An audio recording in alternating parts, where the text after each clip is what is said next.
Hello, everyone, and welcome back to Nightmare Narratives. I can picture some of you already in bed, maybe some of you just getting home from work. Wherever you are, whatever time it is, I'm glad you're here. If this helps you relax or sleep, please like and subscribe. It means a lot. Now let's get you comfortable, and I'll tell you tonight's story. My name is Luther Grimhart, but everyone calls me Luke.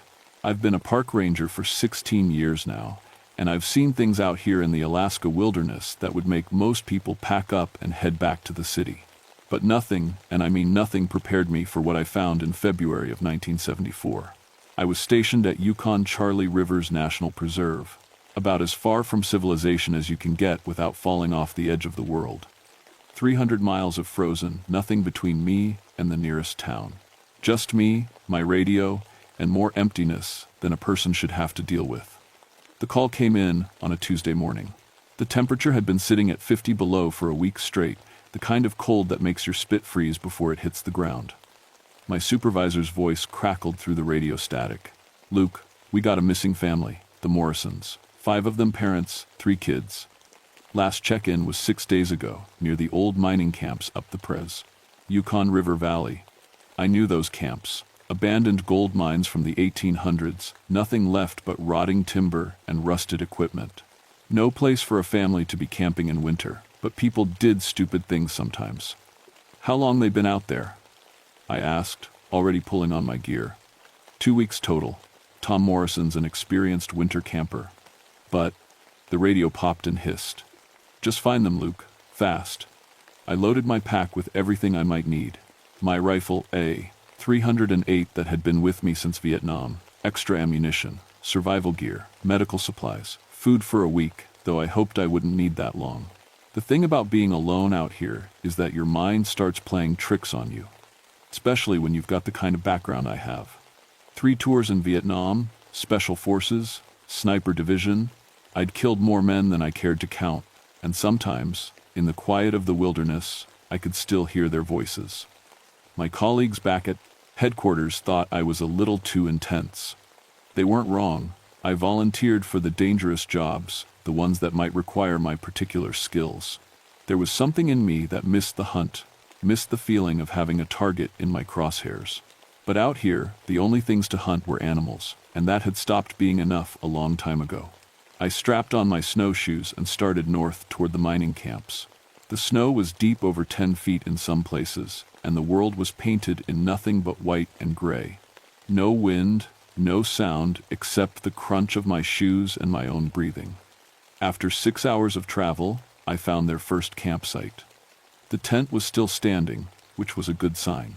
But as I got closer, something felt wrong. The snow around the tent was disturbed, churned up like there had been a struggle. Dark stains that looked like blood were scattered in a wide circle. I called out, "Hello, Tom Morrison? Anyone there?" Nothing but echoes, bouncing off the distant mountains. The tent flaps were shredded.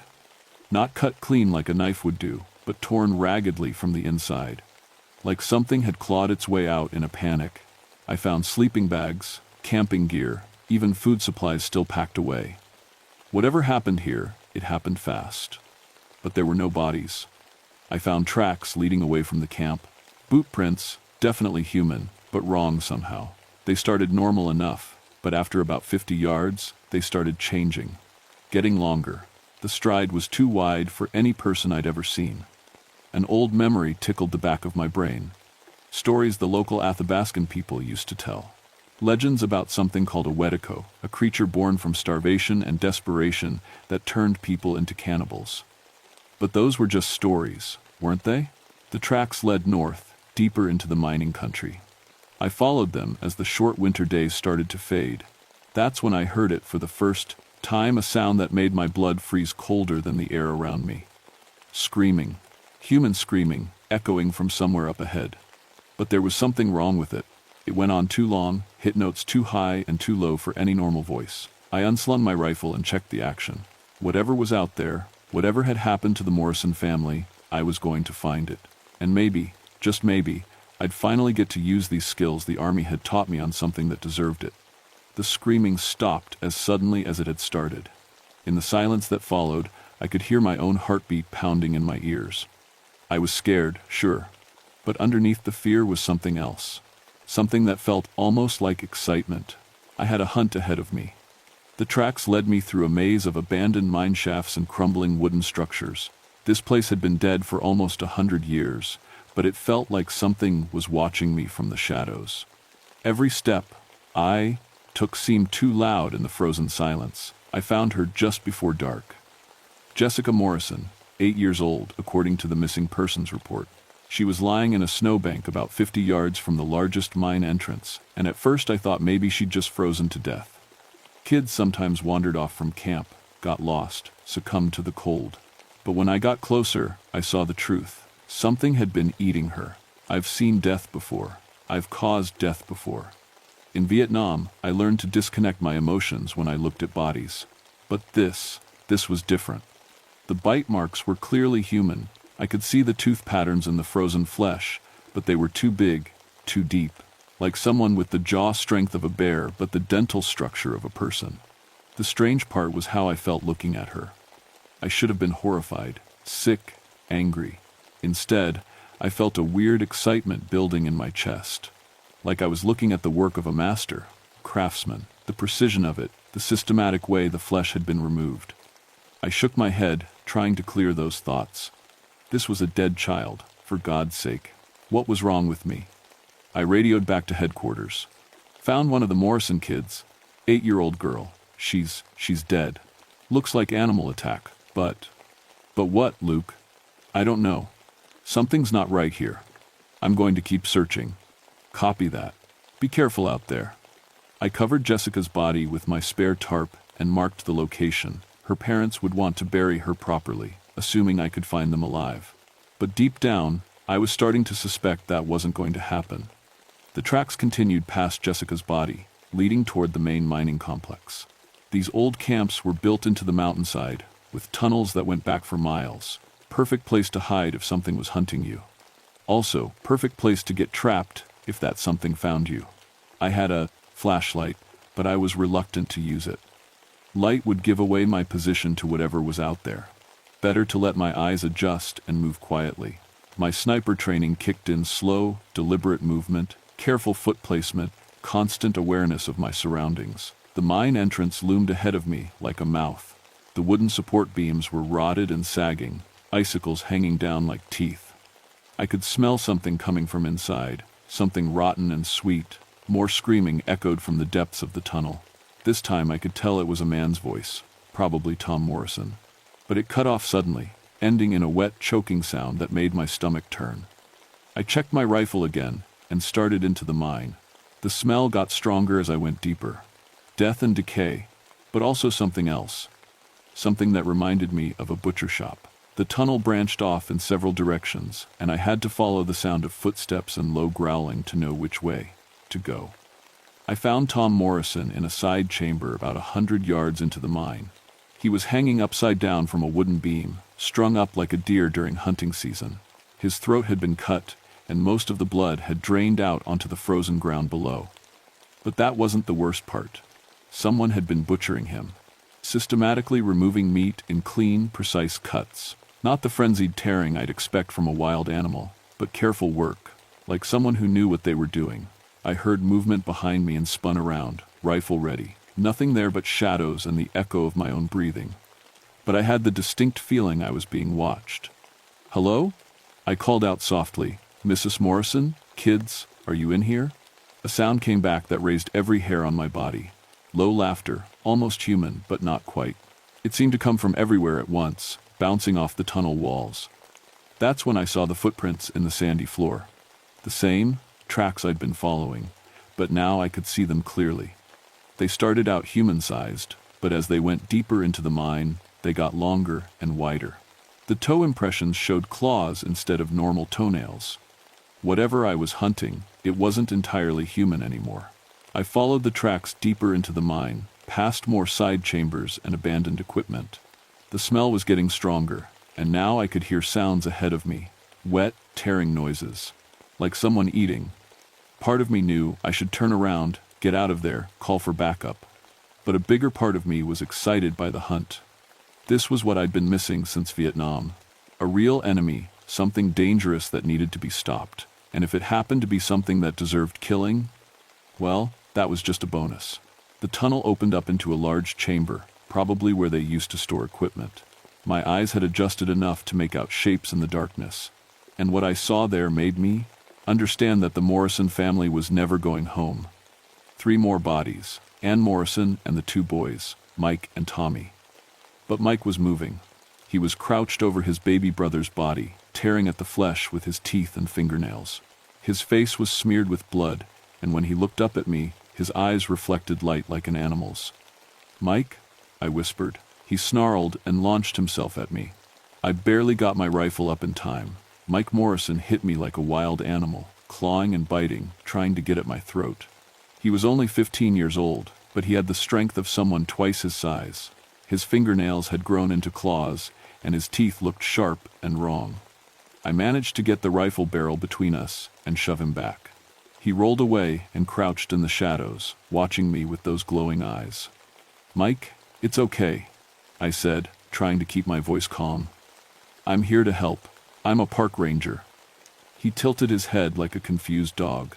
When he spoke, his voice was rough and broken. "So hungry?" he whispered. "Always hungry. Nothing helps. Nothing stops it." "What happened to your family, Mike? What did this to you?" The thing in the tunnels. It bit me. Made me bite the others. Made us all so hungry." He looked down at his little brother's body. "Tommy was the last. I tried to stop, but I couldn't. The hunger is too strong. I kept my rifle trained on him, but I felt sorry for the kid. Whatever had happened here, it wasn't his fault. He was as much a victim as the rest of his family." "Where is it now?" I asked. "The thing that bit you?"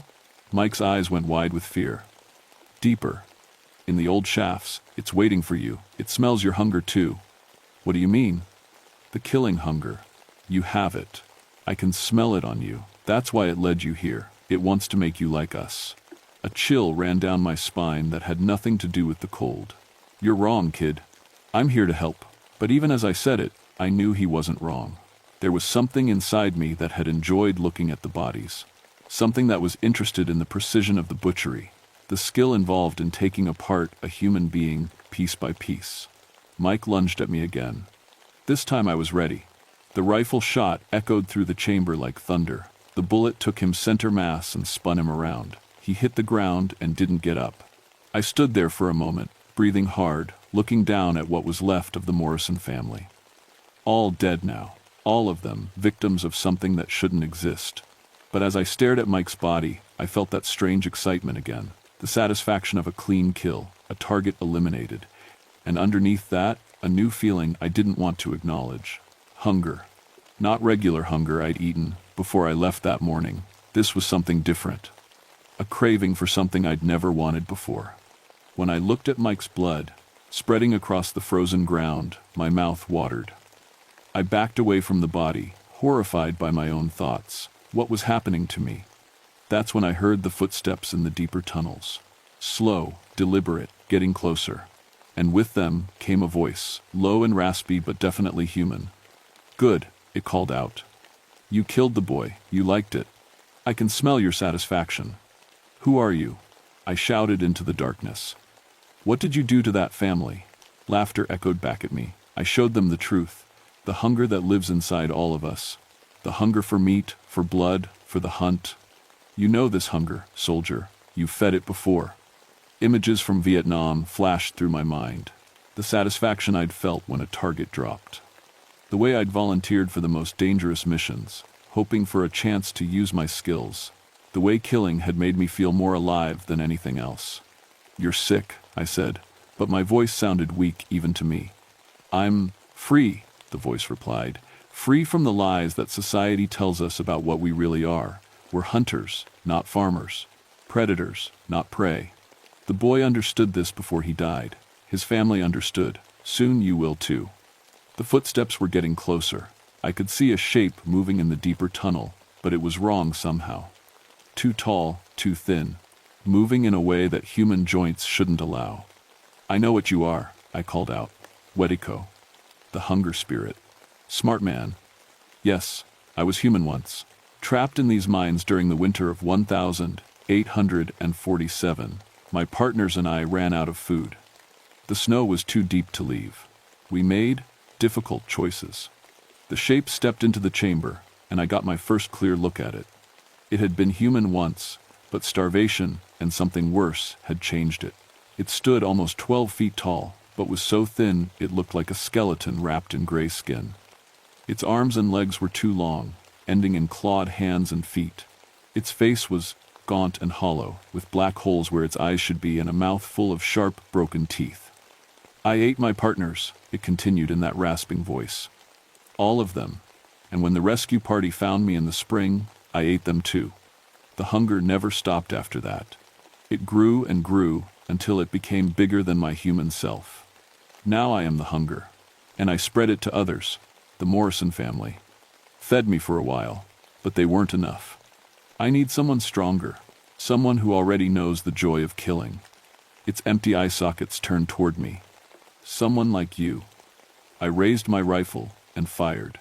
The bullet hit center mass, but the creature barely flinched.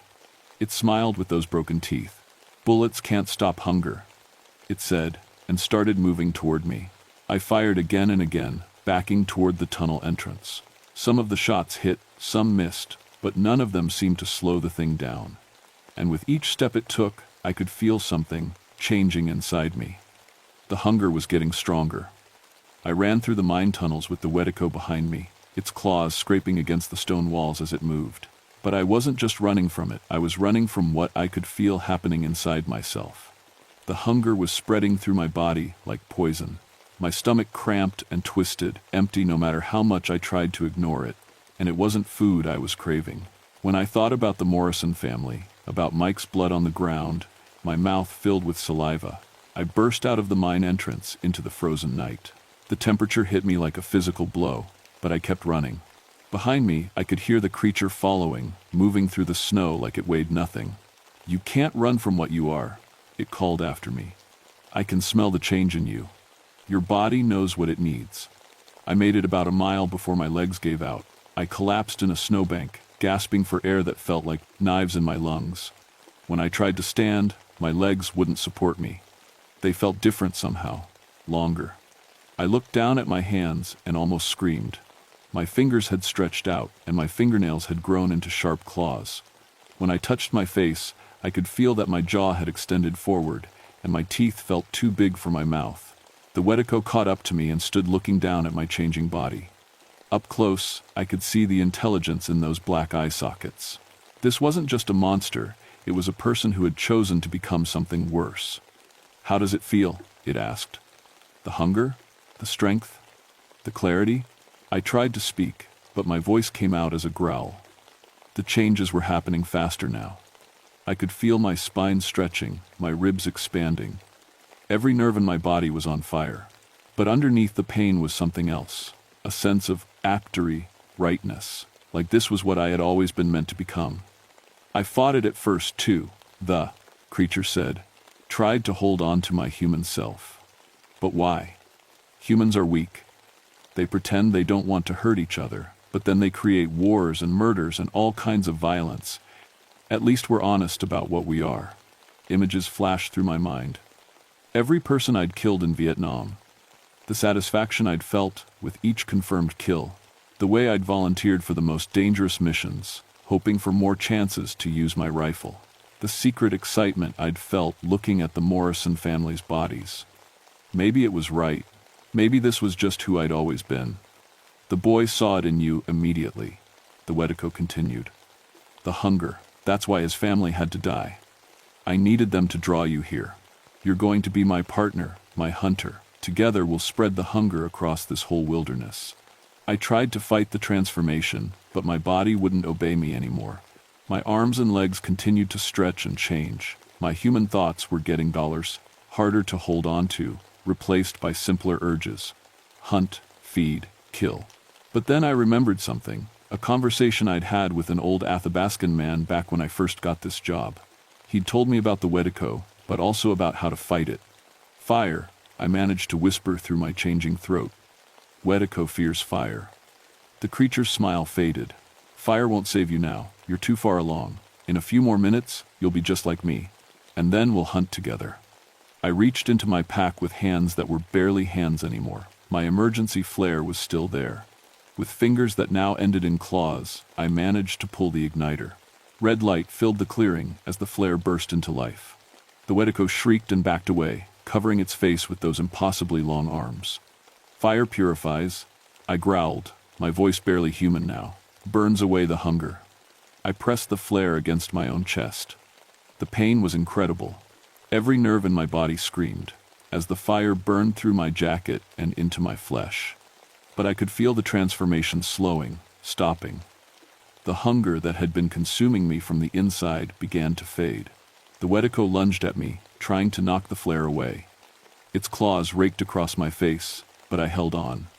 We rolled in the snow together, the flare burning between us. Where the fire touched its skin, the creature's flesh began to smoke and bubble. "You don't understand," it screamed. "The hunger is a gift, it makes you free. The hunger is a curse," I gasped back, "and I won't let you spread it anymore." I managed to get the flare against its chest. The creature's screams echoed across the wilderness as the fire ate into its body. It tried to pull away, but I held on with what was left of my strength. The smell of burning flesh filled the air. The Wedico's struggles grew weaker and weaker until finally it stopped moving altogether. Its body crumbled into ash that scattered in the wind. I lay in the snow, badly burned but alive. Human. The hunger was gone, burned out of me by the fire. My body had stopped changing, though I would carry the scars, physical and mental, for the rest of my life. When I could finally stand, I looked around at the empty wilderness. No trace of the creature remained except for a dark stain in the snow. The Morrison family was still dead, but at least the thing that killed them was gone too. I started the long walk back to my station, using my radio to call for a recovery team. I would tell them that the family had been killed by a bear, that I'd tracked it down and killed it. No one would believe the truth anyway. But as I walked through the frozen night, I couldn't shake the feeling that I was being watched.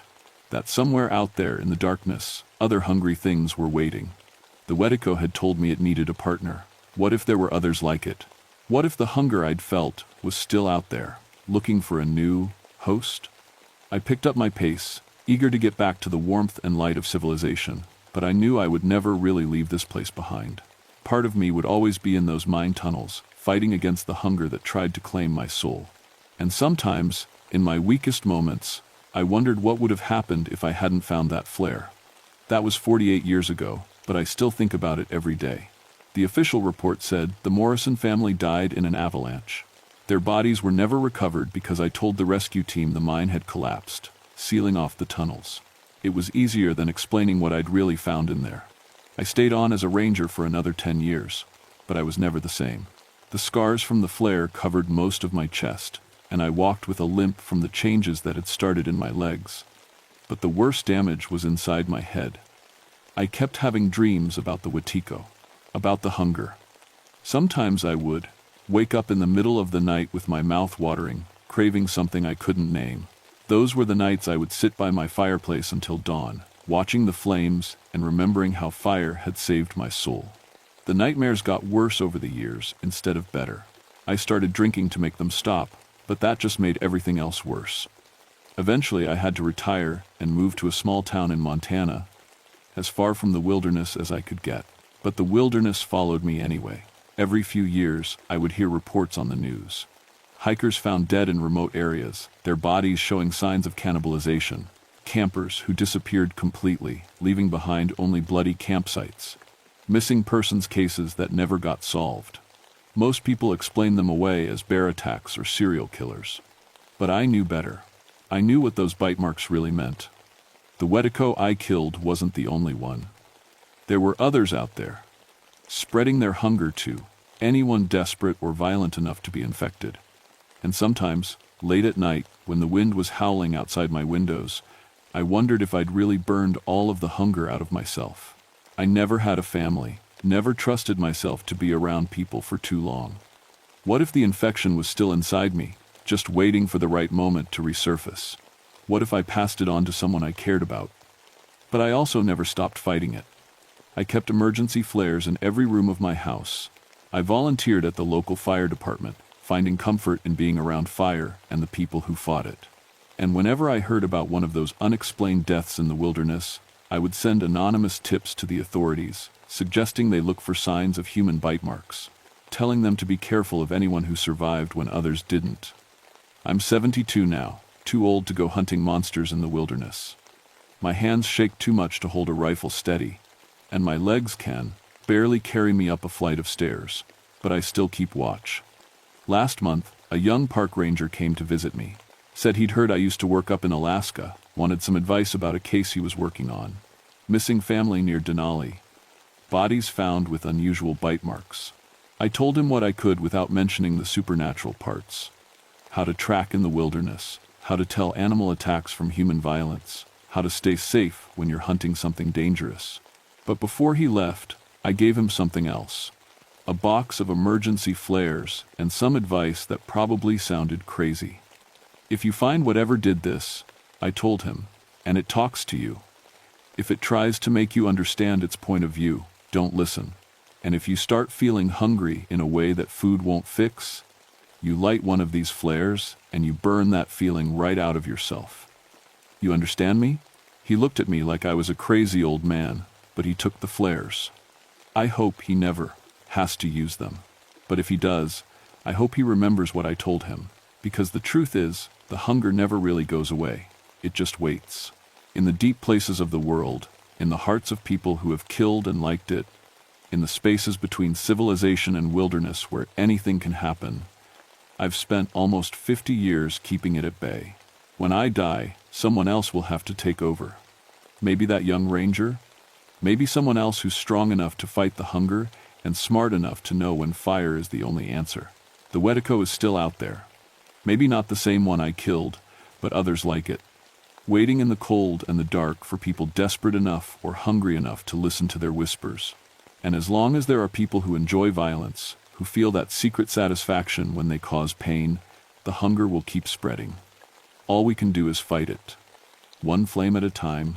The wind is picking up outside my house tonight, howling, through the trees like voices calling from a great distance. I'm going to build up the fire and keep watch until dawn.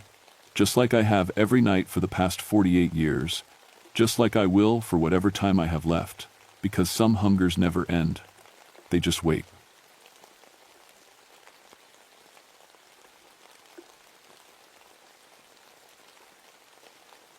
My name is Marcus Steelclaw, but everyone calls me Mark.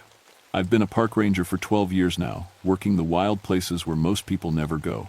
Alaska's Kobuk Valley National Park is about as remote as it gets. Nothing but sand dunes and cold wind for miles in every direction. People always ask me how I do this job with my hearing the way it is. Lost most of it in my left ear during a hunting accident when I was 21. Stupid mistake with a rifle that changed my whole life. But here's the thing nobody understands. Losing my hearing made me better at seeing things, really seeing them. When you can't rely on sound to tell you what's happening, your eyes learn to catch everything. I keep a notepad in my pocket for when I need to talk to people, and my hearing aid isn't enough. Most of the time out here, though, it's just me and the wind. That's how I like it. It was March 1989 when Dr. Sarah Kim's research team went quiet. They'd been studying some old Inupiat settlement ruins buried in the sand dunes for about 2 weeks. Smart people from the university, looking at how ancient folks lived in this harsh place. They had permission to camp out there for a month, and everything was going fine until their radio calls stopped. Jake Northstar flies supplies to the teams working out here. He's a bush pilot who knows these lands better than anyone. When he came back from what should have been a routine supply drop, his face was white as snow.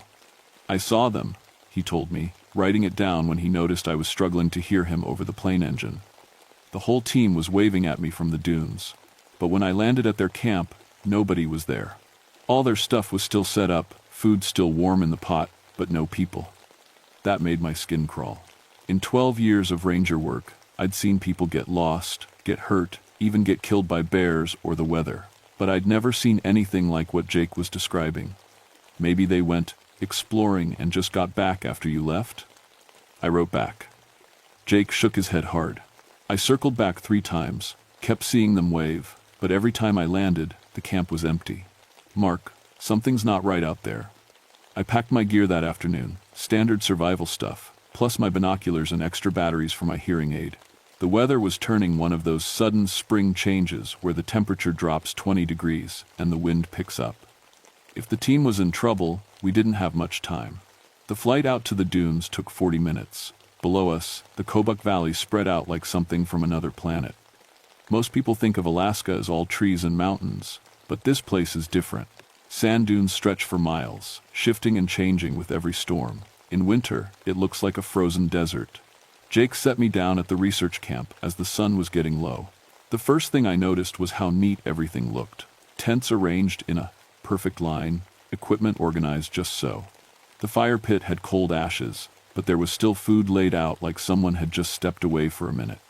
"I'll be back in a week," Jake called out as his engine started up. "Radio if you need me sooner." I waved and watched his plane disappear into the gray sky. Then it was just me and the silence. That's when I noticed something wrong with the quiet. See, there's always some kind of sound out here. Wind, moving sand, your own breathing, maybe a bird in the distance. But this was different. This was the kind of silence that makes your ears ring. Even the one that still works. I walked through the camp, looking at everything carefully. Dr. Kim's notebook was open on a folding table, her handwriting neat and precise. The last entry was from 3 days ago. Remarkable preservation in the buried structures. Found carved warnings about shapeshifters. Local legends may have basis, in fact, shapeshifters. I knew a little about the old stories from my grandmother, who was part Inupiat. She used to tell me about the Qualipiluit spirits that could steal your voice, your face, even your whole identity. Just stories to keep kids from wandering too far from home, I'd always thought. But standing there in that empty camp, with the wind starting to pick up and sand beginning to swirl around my feet, those old stories didn't feel so made up anymore. I set up my own tent downwind from the research camp and built a fire as darkness fell. The temperature was dropping fast, and I could see my breath in the flickering light. My hearing aid picked up the usual sounds: wind, crackling wood, the rustle of my sleeping bag. Normal sounds that made me feel better about being alone out here. That's when I heard Dr. Kim calling for help. Her voice came through my hearing aid, clear as day, scared and desperate. "Help us! We're lost in the dunes. Can anyone hear us?" I grabbed my flashlight and stood up, looking around the camp. "Dr. Kim, where are you? Please, we're so cold. We've been walking for hours. Can you see our light?" I spun around, shining my flashlight in every direction. Nothing but sand and darkness. The voice seemed to be coming from everywhere and nowhere at once. "Keep talking," I called out. "I'll follow your voice." But then I heard Dr. Kim's voice again, coming from a completely different direction. "Help us, we're trapped. The sand keeps shifting." 2 voices, same person. That wasn't possible. I turned my hearing aid up to maximum and listened carefully. Now I could hear all of them: Dr. Kim, Dr. Martinez, the 2 graduate students. All calling for help, all from different directions, all at the same time. My hands were shaking as I pulled out my radio. "Jake, this is Mark. Do you copy?" Static. Then Jake's voice. "I'm here, Mark. Find anything?" I can hear them calling for help, but I can't see them anywhere. Something's really wrong out here. Copy that. Want me to come back? I was about to say yes when I noticed something that made my blood freeze. Footprints in the sand around my fire, clearly visible in the light. But they weren't just any footprints, they were mine. My exact boot prints, same size, same tread pattern. But I'd been sitting by the fire for the last hour. I hadn't walked around it. "Mark, you still there?" "Yeah, I'm here. Give me until morning, Jake. If you don't hear from me by dawn, come looking." I clicked off the radio and studied those footprints more carefully. They formed a perfect circle around my fire, like someone wearing my exact boots had walked around and around while I sat there. But the really strange part was that there were too many of them. Way too many steps for just walking in a circle. The voices kept calling all night. Sometimes they were far away, sometimes so close it seemed like someone was standing right next to me. I kept my flashlight ready and my eyes moving, but I never saw anyone. The voices would start from one direction, then move to another. like whatever was making them could travel faster than anything human. Around midnight, I heard something that made me sick to my stomach. My grandmother's voice, speaking in the mix of English and Inupiat she used when she told stories. "Marcus, you need to listen to the old warnings. The shapeshifters are real, child. They take what isn't theirs." My grandmother had been dead for 5 years. I stopped answering the voices after that. Instead, I focused on what I could see. The sand around the camp was covered in tracks now, human footprints going in every direction, but all the same size as mine. Like a whole group of people wearing identical boots had been walking around in the dark. When the sun came up, the voices stopped. But the tracks were still there, clear as day in the morning light. I followed one set that led away from camp, toward the buried settlement. Dr. Kim had been studying. The ruins were about half a mile into the dunes, mostly covered by sand but with some stone walls still visible. Ancient Inupiat construction, probably hundreds of years old. Dr. Kim's excavation site was easy to find, careful squares marked with string, tools laid out neatly, notebooks protected by plastic covers. I found her body in the largest excavated room. Dr. Kim was lying on her side, eyes closed, looking almost peaceful, except for the expression on her face. Pure terror, frozen like she'd died seeing something horrible. No wounds, no blood. She just looked like she'd been scared to death. But as I stood there, looking down at her, I heard her voice again, calling from somewhere out in the dunes. "Help us! We're so cold. We've been walking for hours." The exact same words, in the exact same tone, coming from the exact same Dr. Kim who was lying dead at my feet. I ran back to my radio, my heart pounding so hard I thought it might burst. Jake, come in." "I'm here, Mark." "What's wrong?" "Dr. Kim is dead, but I can still hear her voice. Something killed her, and it's using her voice to call for help. You need to get out here now." Long pause. Then Jake's voice, but different somehow. Flatter. "I can't come today, Mark. Weather's too bad." I looked up at the clear blue sky and knew that whatever I was talking to, it wasn't Jake. I found the rest of the team over the next 2 hours. Dr. Martinez, behind a sand dune. The 2 graduate students, in what looked like an ancient storage room. All dead, all with that same look of absolute terror on their faces. No wounds, no signs of struggle. Just fear that had literally killed them. But I could hear all of them calling for help from different parts of the dunes. The worst part was watching the thing learn. At first, the voices just repeated the same phrases over and over. "Help us, we're lost. So cold." But as the day went on, they got more creative. More like real conversation. "Mark, is that you?" "Doctor." Kim's voice called from a ridge about 50 yards away. "Thank God you're here. Something's been hunting us." I looked through my binoculars and saw her standing there. Dr. Kim, exactly as I remembered her. Same height, same hair, same blue jacket she'd been wearing in the camp photos. She was waving at me with both hands. "Where are the others?" I called back. "Dead, all dead. This thing, it looks like us, but it's not us. You have to help me get out of here." Everything she was saying made sense. Everything looked right. But Dr. Kim was lying dead in the ruins behind me. I kept my binoculars on her while she talked, studying every detail. That's when I noticed it. She wasn't blinking. Not once. And when she moved her arms, the motion was just a little too smooth. Like someone operating a puppet that was almost but not quite human. "Come down here," I called. "We'll go back to camp together." The Dr. Kim thing started walking down the dune toward me. As it got closer, I could see more problems.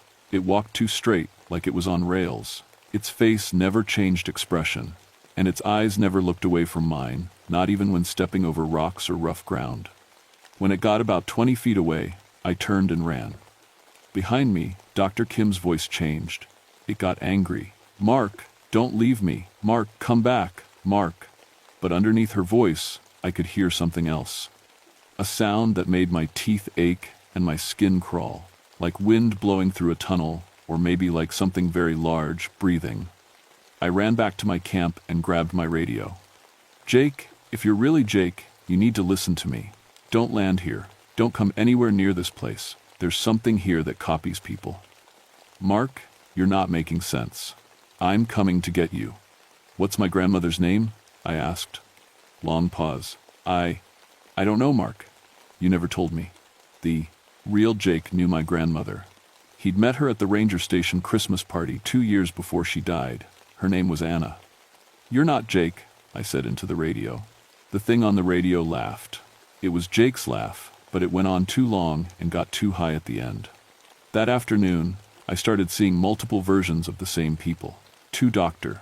Kims standing on different dunes, both waving. 3 Dr. Martinez's walking in a line like a parade, a whole group of graduate students moving through the sand like a pack of wolves. But the thing that scared me most happened just before sunset. I was studying the ancient carvings that Dr. Kim had uncovered, trying to understand what the warnings actually said. My grandmother had taught me a little I knew Piet when I was young, enough to pick out some words. The carvings talked about voice stealers that came in the spring, spirits that would take the sounds people made and use them to hunt. The old people had a word for them, Qualipiluit. But these weren't the water spirits from the stories I knew. These were land spirits, something that lived in the deep sand and came up when the weather changed. As I was reading, I heard footsteps behind me. I turned around and saw myself. It was like looking in a mirror, except the mirror was standing 10 feet away and staring at me. Same face, same clothes, same everything, but its eyes were wrong. They were my eyes, but they were looking at me like I was something to eat. Hello, Mark, it said in my voice. I couldn't move, couldn't breathe. It was like every nightmare I'd ever had about meeting an evil twin, except this was real, and it was happening. You can't hear very well, can you? My own voice asked. That makes you special, unique. I like unique things. The fake, Mark tilted its head, studying me. The others were easy. Fear makes people weak, makes them make mistakes. But you're different. You've been watching me, haven't you? Seeing the little problems with my copying. I managed to nod. I've been watching you too, it said. Learning how you move, how you think. Soon I'll know everything about you. And then, I won't need the real Mark anymore. It smiled with my face, and that's when I knew I was going to die. I ran into the dunes as night fell, with my own voice calling after me. Mark, don't run from yourself. We should talk about this. The thing could copy my appearance perfectly, but it couldn't copy my knowledge. I knew these dunes from 12 years of ranger work. I knew where the sand was firm and where it was soft, where the wind carved channels and where it built walls. More importantly, I knew something it didn't, my grandmother's stories about fighting the Qualipiluit. You can't hide from yourself, Mark, my voice called from somewhere behind me. I can smell your fear. I kept moving, using hand signals and visual landmarks to navigate in the dark. My flashlight stayed. Off-light would just make me an easier target. Instead, I relied on starlight and my knowledge of the terrain. The voices started multiplying again. Now I could hear Jake calling to me, Dr. Kim, Dr. Martinez, even my dead grandmother, but underneath them all was my own voice, getting closer. I've been thinking about your life, Mark, my voice said from somewhere to my left. 12 years as a ranger. No wife, no kids, just you and the empty places. Kind of sad, really. I kept moving, trying to remember everything my grandmother had told me about the old spirits. The thing about being you, my voice continued, now from my right, is that nobody will miss you when you're gone. I can walk into town wearing your face, and everyone will just see good old reliable Mark. The voice was closer now, maybe 30 yards away. I crouched behind a ridge and tried to think. My grandmother had said that shapeshifters couldn't perfectly copy everything about a person. There was always something wrong, something that gave them away. I know you can hear me, Mark. Your hearing aid is on maximum. I can hear it whistling from here. That's when I realized the creature's mistake. My hearing aid had been acting up all week, making a high-pitched whine when turned up too high. But I'd learned to position my head just right to stop the feedback. The creature might know about the hearing aid, but it didn't know the little tricks I used. I reached up and adjusted my hearing aid, tilting my head the way I always did. The whistling stopped. There you are, my voice said, much closer now. I spun around and saw myself standing about 10 feet away. Perfect copy, down to the way I held my shoulders and the small scar on my chin from a childhood accident. Impressive, isn't it? The fake Mark said. I've been practicing. You got one thing wrong, I said. What's that? I pointed to its hearing aid. You're wearing it on the wrong ear. For just a second, the thing looked confused. Its hand went to its left ear, the one that worked fine. My hearing aid was on my right ear, the one that was damaged. In that second of confusion, I tackled it. Fighting yourself is the strangest thing you can imagine. Every move I made, it tried to counter with the same move. Every punch I threw, it threw back. But the thing was strong, stronger than any human should be, and as we wrestled in the sand, I could feel it changing under my hands. Its skin got colder, its muscles felt wrong, like they were made of something that wasn't quite flesh. And when it opened its mouth, I could see that its teeth were too sharp and went back too far. You can't win, Mark, it said in my voice while we struggled. I'm everything you are, plus more. Maybe, I gasped, trying to pin its arms. But I know something you don't. What? I pulled out my small mirror, standard survival gear for signaling. Look at yourself. I held the mirror up so it could see its own reflection. The thing that looked like me stared at its face in the glass and froze. That's not right, it whispered. In the mirror, its reflection was shifting. 1 second it looked like me, then Dr. Kim, then Jake, then someone I didn't recognize. It couldn't hold one face steady. You're not really anyone, I said. You're just a thing that steals pieces of people. The creature started thrashing, its appearance cycling faster and faster through all the faces it had copied. Male, female, old, young, people I knew and people I'd never seen. Its voice changed with each face, creating a horrible chorus of stolen words. I am real. It screamed in a dozen different voices. I am all of them. I am. It suddenly went rigid and let out a sound like air escaping from a balloon. Then it just collapsed, like a balloon that had been popped. The stolen faces stopped cycling, and what was left didn't look human anymore. I sat in the sand next to the thing's body and tried to catch my breath. It was over. But as I sat there, I heard something that made my blood freeze all over again. Other voices, calling from deeper in the dunes. Voices I didn't recognize, speaking words I couldn't understand. There wasn't just one of these things. Jake found me the next morning, walking back to camp with the creature's remains in a trash bag.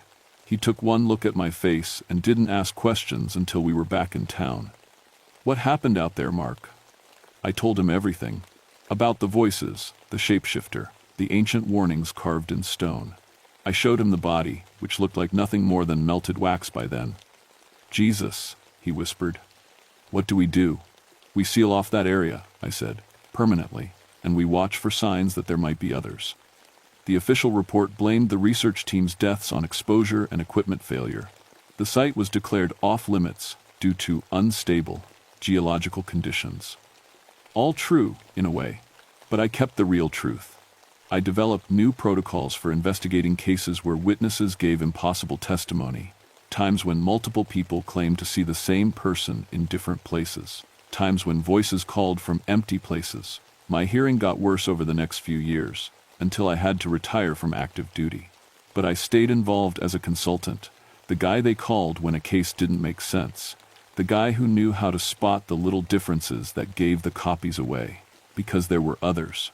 I found evidence of them in missing person cases from remote areas, in stories of people who came home changed, in old legends that weren't really legends.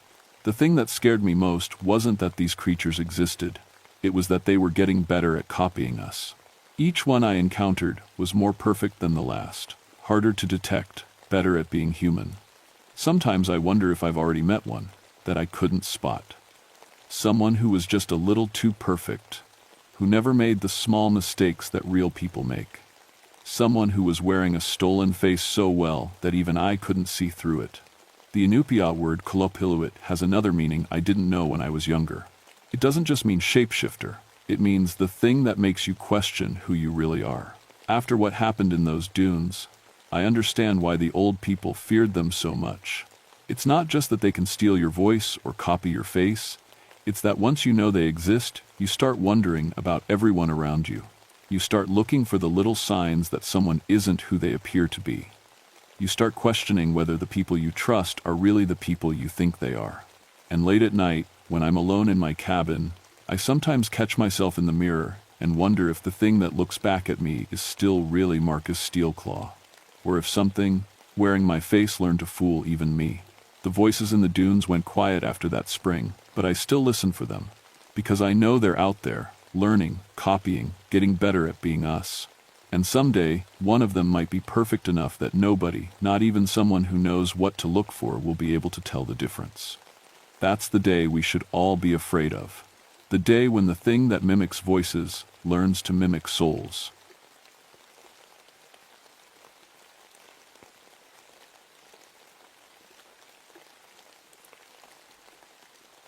My name is Angela Ravensong, but everyone calls me Angie. I've been a park ranger here in Chugach State Park for 7 years now, and before that, I was a nurse for 3 years at Anchorage General. People always ask why I left nursing for this job. The truth is, I got tired of watching people die. In the hospital, no matter how hard I worked, people kept slipping away. Car accidents, heart attacks, overdoses, I'd hold their hands as the life drained out of their eyes. After my 3rd year, I couldn't take it anymore. I wanted a job where I could save people instead of just watching them go. Being a ranger suited me. I knew first aid better than most, and I was good at finding lost hikers before they became bodies. The mountains were honest, dangerous, yes, but in ways you could see coming. A storm, a loose rock, a twisted ankle, things that made sense. It was October 1978, and the fall colors were incredible that year. The birch trees glowed yellow like lanterns, and the mountain ashberries hung bright red against the gray sky. But the ancient spruces in the deep forest stayed dark green, almost black. Some of those trees were over 1,000 years old, standing there since before any white person had ever seen Alaska.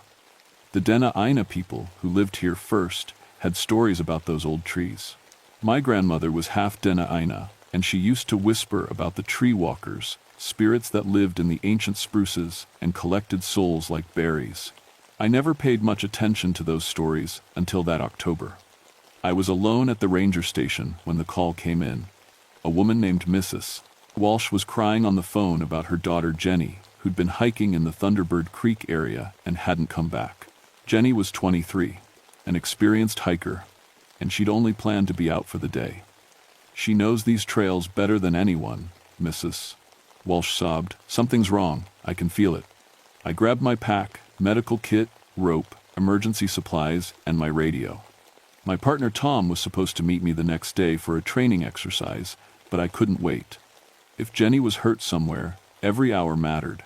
The trail to Thunderbird Creek wound through thick forest, where the trees grew so close together that even in daytime it felt like twilight. The air smelled of moss and rotting leaves, and my boots made soft, squelching sounds in the muddy path. I found Jenny's car parked at the trailhead, just like her mother said. Her backpack was gone, which meant she'd made it to the trail at least. I started hiking, calling her name every few minutes and listening for any response. The trees seemed to swallow my voice. About 2 miles in, I found the first strange thing. Jenny's water bottle was sitting on a flat rock beside the trail, half full and still cold. But there were no signs of a struggle, no blood, nothing to suggest why she'd leave it behind. An experienced hiker never abandons water. I kept going, and that's when I saw the tree. It was massive, even for an old spruce, maybe 6 feet across at the base, reaching up so high I couldn't see the top. The bark was dark and deeply grooved, and there was something wrong with it that I couldn't put my finger on at first. Then I realized what it was. Scattered around the base of the tree were Jenny's things. Her hiking boots, placed neatly side by side, her jacket, folded and set on a moss-covered log, her backpack, empty and turned inside out. But no Jenny. I circled the giant spruce tree, looking for any sign of where Jenny had gone. The forest floor was soft with years of fallen needles, but there weren't any clear footprints leading away from the tree. It was like she'd just vanished into thin air. "Jenny!" I called out, my voice echoing off the surrounding trees. "Jenny, Walsh, can you hear me?" Nothing but the whisper of wind through the branches. I knelt down to examine her belongings more closely. Everything was clean, no dirt or tears that would suggest a struggle. Her boots still had the laces tied. Who takes off their boots in the middle of a hike? And why fold your jacket so carefully if you're in trouble? I pulled out my radio and tried to call the station, but all I got was static. The mountains could be tricky for radio signals, but I'd never had trouble in this area before. That's when I heard it, a faint sound coming from somewhere above me. At first I thought it might be wind, but then I realized it sounded like crying. I looked up at the massive tree trunk, straining my ears. The sound was definitely coming from the tree itself, somewhere up in the branches where I couldn't see. "Hello?" I called. "Is someone up there?" The crying stopped immediately. I walked around to the other side of the tree, and that's when I saw something that made my blood run cold. There were handprints pressed into the bark about 7 feet up the trunk. But they weren't normal handprints. They looked like they'd been pressed from the inside of the tree, as if someone had put their palms against the wood from within and pushed outward. That was impossible. Trees don't work that way. The bark doesn't bend like that. I stood on my tiptoes and touched one of the prints. The wood felt warm under my fingers, almost like skin, and soft, too soft for tree bark. "Help me." I jumped back from the tree. The voice had been so quiet I almost missed it, but it was definitely there. A woman's voice, muffled but clear. "Jenny? Jenny, is that you?" I pressed my ear against the trunk. "Help me, please. I can't get out." My heart started pounding. The voice was coming from inside the tree. That wasn't possible, but I was hearing it with my own ears. "Where are you? I can't see you." "Inside. I'm inside the tree. It won't let me out." I stepped back and really looked at the ancient spruce. The bark had deep grooves and patterns, but now that I was paying attention, some of those patterns looked almost like faces. Stretched, distorted faces with their mouths open in silent screams. No, that was crazy. Trees don't eat people. I was letting the isolation get to me, seeing things that weren't there. But then I heard another voice, deeper this time. A man. "Is someone out there? Please, I've been trapped for days." Then another voice, and another. Men and women, all calling for help from somewhere inside the massive tree trunk. I counted at least 5 different voices, all pleading to be rescued. I pulled out my camera and started taking pictures of everything. The handprints, Jenny's belongings, the tree itself. Whatever was happening here, I needed evidence. As I snapped photos, I noticed something else strange. The tree's bark near the base was lighter in color, almost fresh-looking, like new growth. But this tree had to be hundreds of years old. Ancient spruces didn't just suddenly start growing new bark. "Angie." I froze. One of the voices from inside the tree had said my name. "Angie Ravensong, I know you. You tried to save me." The voice was familiar, and suddenly I remembered. David Kimura, a climber who'd fallen from Eagle's Nest Cliff 3 years ago. I'd found him at the bottom, both legs broken, bleeding internally. I'd done everything I could, CPR, pressure on the wounds, called for helicopter evacuation, but he died in my arms before help arrived. "David," I whispered, "you remember. You tried so hard. But I died anyway, didn't I? This couldn't be happening." David was dead. I'd been at his funeral. I'd cried when his wife thanked me for trying to save him. "You're not real," I said out loud. "David is dead. We're all dead, Angie. But we're still here. And now, there are more of us." The bark of the tree began to shift and ripple, like water. The face-like patterns became clearer, more defined. I could see eyes, noses, mouths, all trapped just beneath the surface of the wood. I ran. I made it about a quarter mile before I had to stop and catch my breath. My nursing training kicked in. When you're panicking, focus on breathing.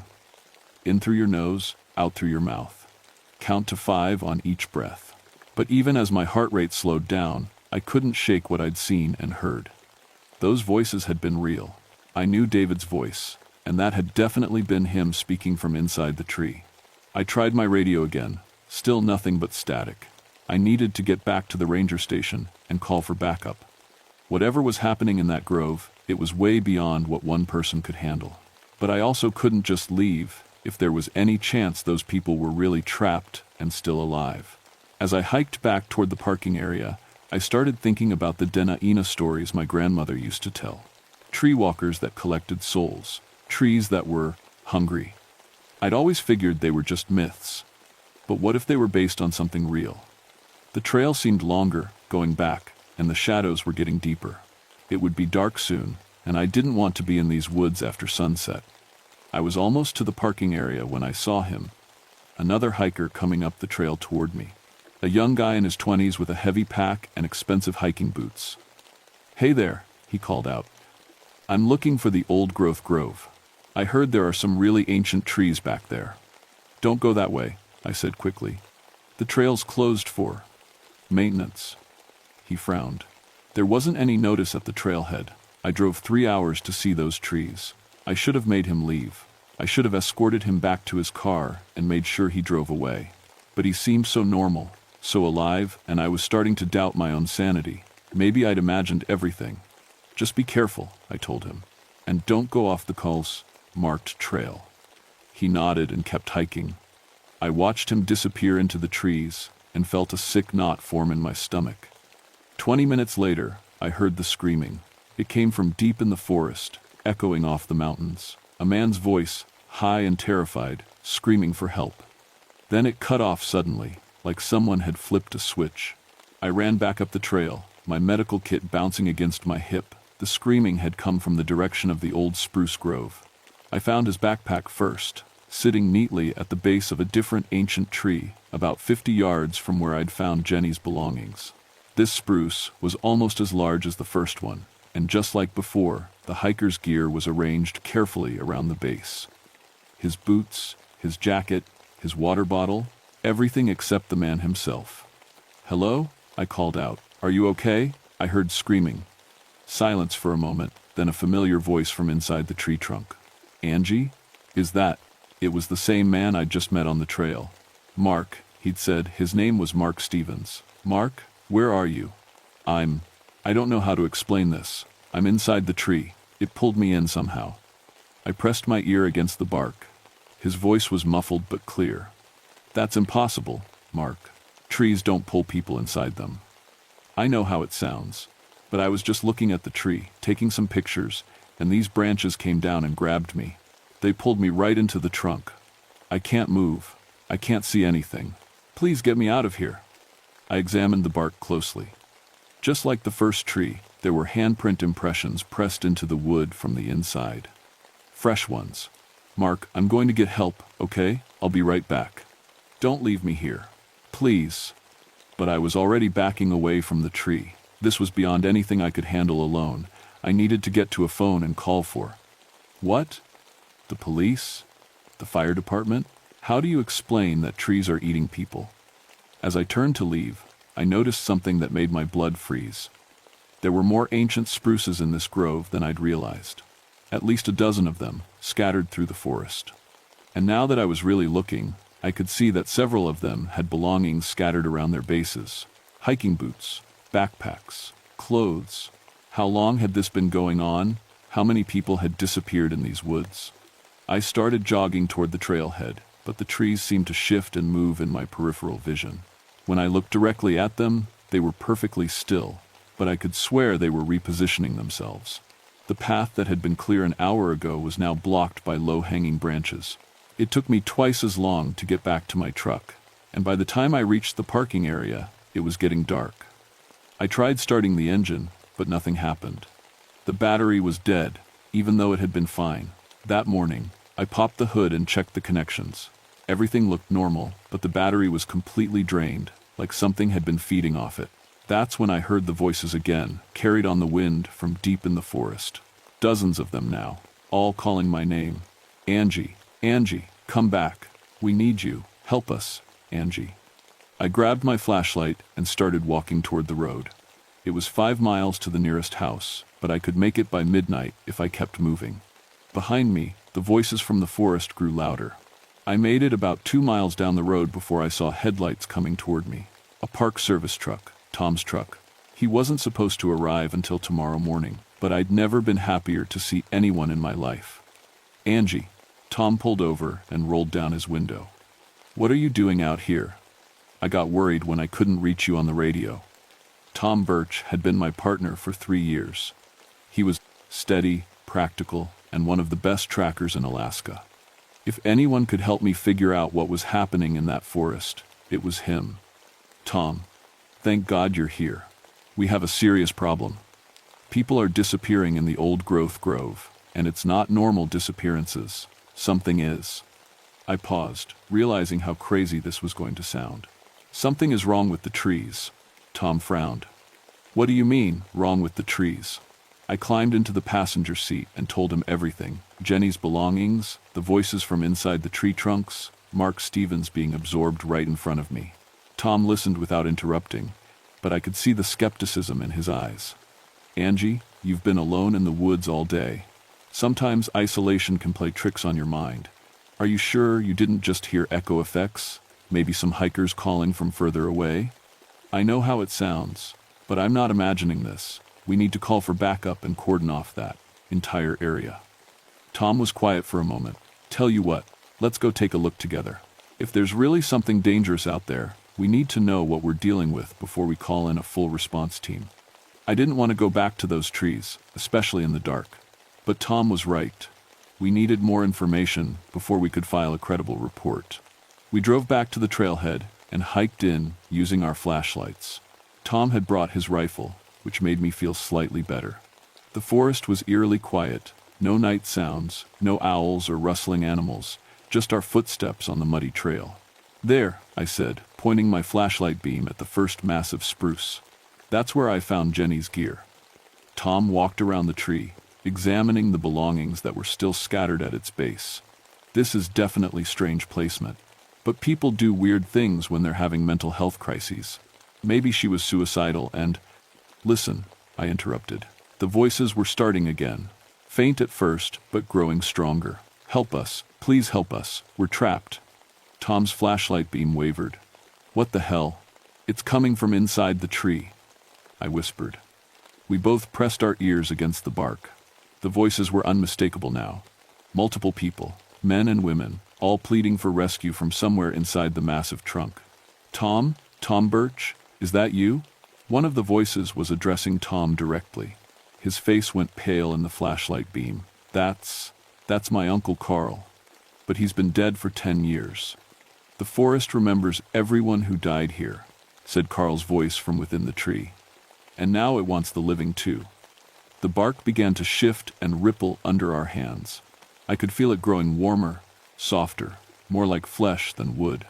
The handprint impressions became more pronounced, as if people trapped inside were pressing desperately against the inner surface. We need to leave now. I grabbed Tom's arm. But as we turned to go, branches began descending from the trees around us, not falling, moving purposefully, like arms reaching down. The ancient spruces throughout the grove were coming alive, their massive limbs creaking and groaning as they bent toward us. Run, Tom shouted. We sprinted toward the trail, but the trees moved faster than seemed possible.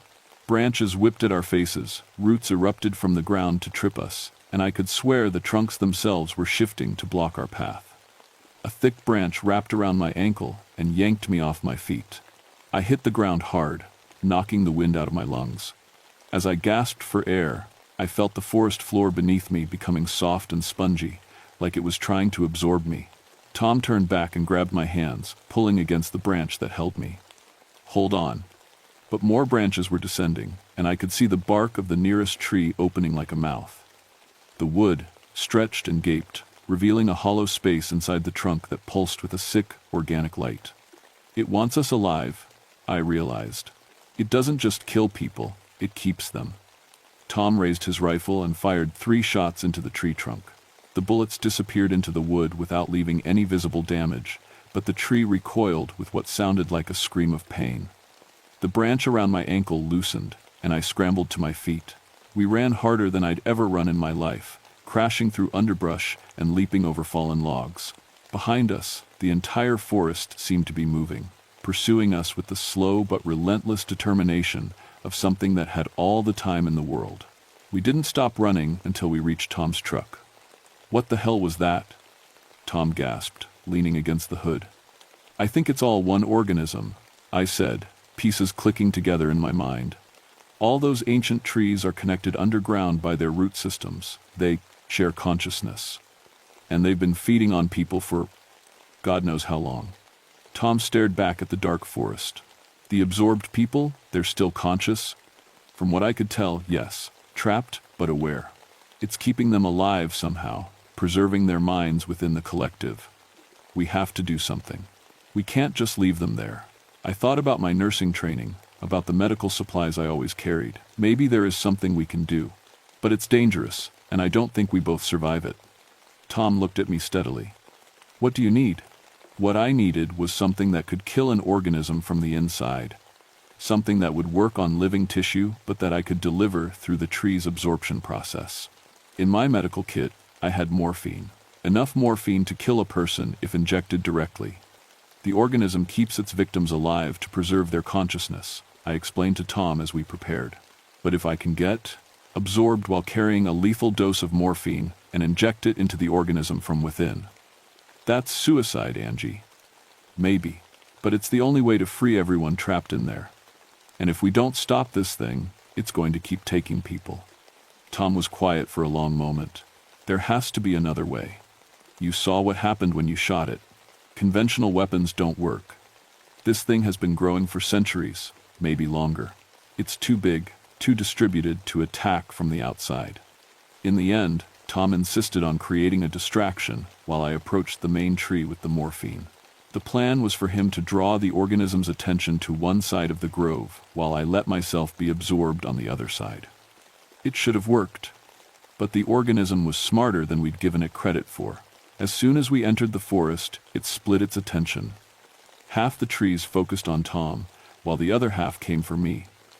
I watched in horror as Tom was pulled into one of the ancient spruces before I could even reach the main trunk. The tree's bark opened like a wound, and Tom disappeared inside with barely a chance to scream. Tom. I ran toward the tree that had taken him, but branches from other spruces blocked my path. Angie, listen to me. Tom's voice came from within the tree, already sounding distant and hollow. Finish this. Don't let us die for nothing. I prepared the morphine injection and walked toward the largest spruce tree, the one containing Jenny and David and all the others. The organism didn't fight me now. It wanted me to come closer. The bark opened invitingly, revealing the pulsing organic cavity within. I stepped inside. The sensation of being absorbed was unlike anything I could have imagined. The wood closed around me like water, but I could still breathe somehow. I was suspended in a warm, humid space that felt more like the inside of a living creature than a tree. And I wasn't alone. I could sense all of them, every person the organism had absorbed over the decades, their consciousness pressed against mine, a desperate chorus of trapped minds. Jenny was there, and Mark, and Tom, David Kimura, dozens of others. But I could also feel the organism's consciousness. Vast, ancient, patient. It had been growing here since before humans came to this land, slowly expanding its network of connected trees. It didn't see us as people, just as sources of the consciousness it craved. I felt the morphine syringe still clutched in my hand. The organism hadn't recognized it as a threat. Fighting against the mental pressure of all those trapped minds, I found what felt like a main artery in the organic tissue around me and plunged the needle in deep. The organism's scream shook the entire forest. As the morphine spread through its system, I felt its consciousness begin to fragment and fade. The collective mind that had held all the absorbed people began to collapse. And then there was darkness. I woke up outside the grove 3 days later, found by a search and rescue team that Tom had called for as backup. The ancient spruces were dead, gray, hollow husks that crumbled at a touch, and scattered around their bases were bodies. All the people the organism had absorbed over the years, finally released but long past saving. I identified Jenny Walsh and Mark Stevens, and 17 others. We found Tom's body near the tree that had taken him, peaceful looking, like he'd simply laid down to sleep. The official report blamed a gas leak from underground deposits, some kind of hallucinogenic compound that had affected the local ecosystem and caused mass wildlife death. The area was fenced off and replanted with non-native species. I quit the park service and went back to nursing. I couldn't save the people in those trees, but maybe I could save someone else, somewhere else. But sometimes, when I'm walking past a wooded area, or even just a large tree in a park, I swear I can hear Tom's voice calling my name from somewhere inside the bark. And I wonder if I really killed the organism, or if I just damaged one part of something much larger. The Dena'ina had stories about tree walkers for a reason. And Alaska has a lot of old trees. A lot of old trees.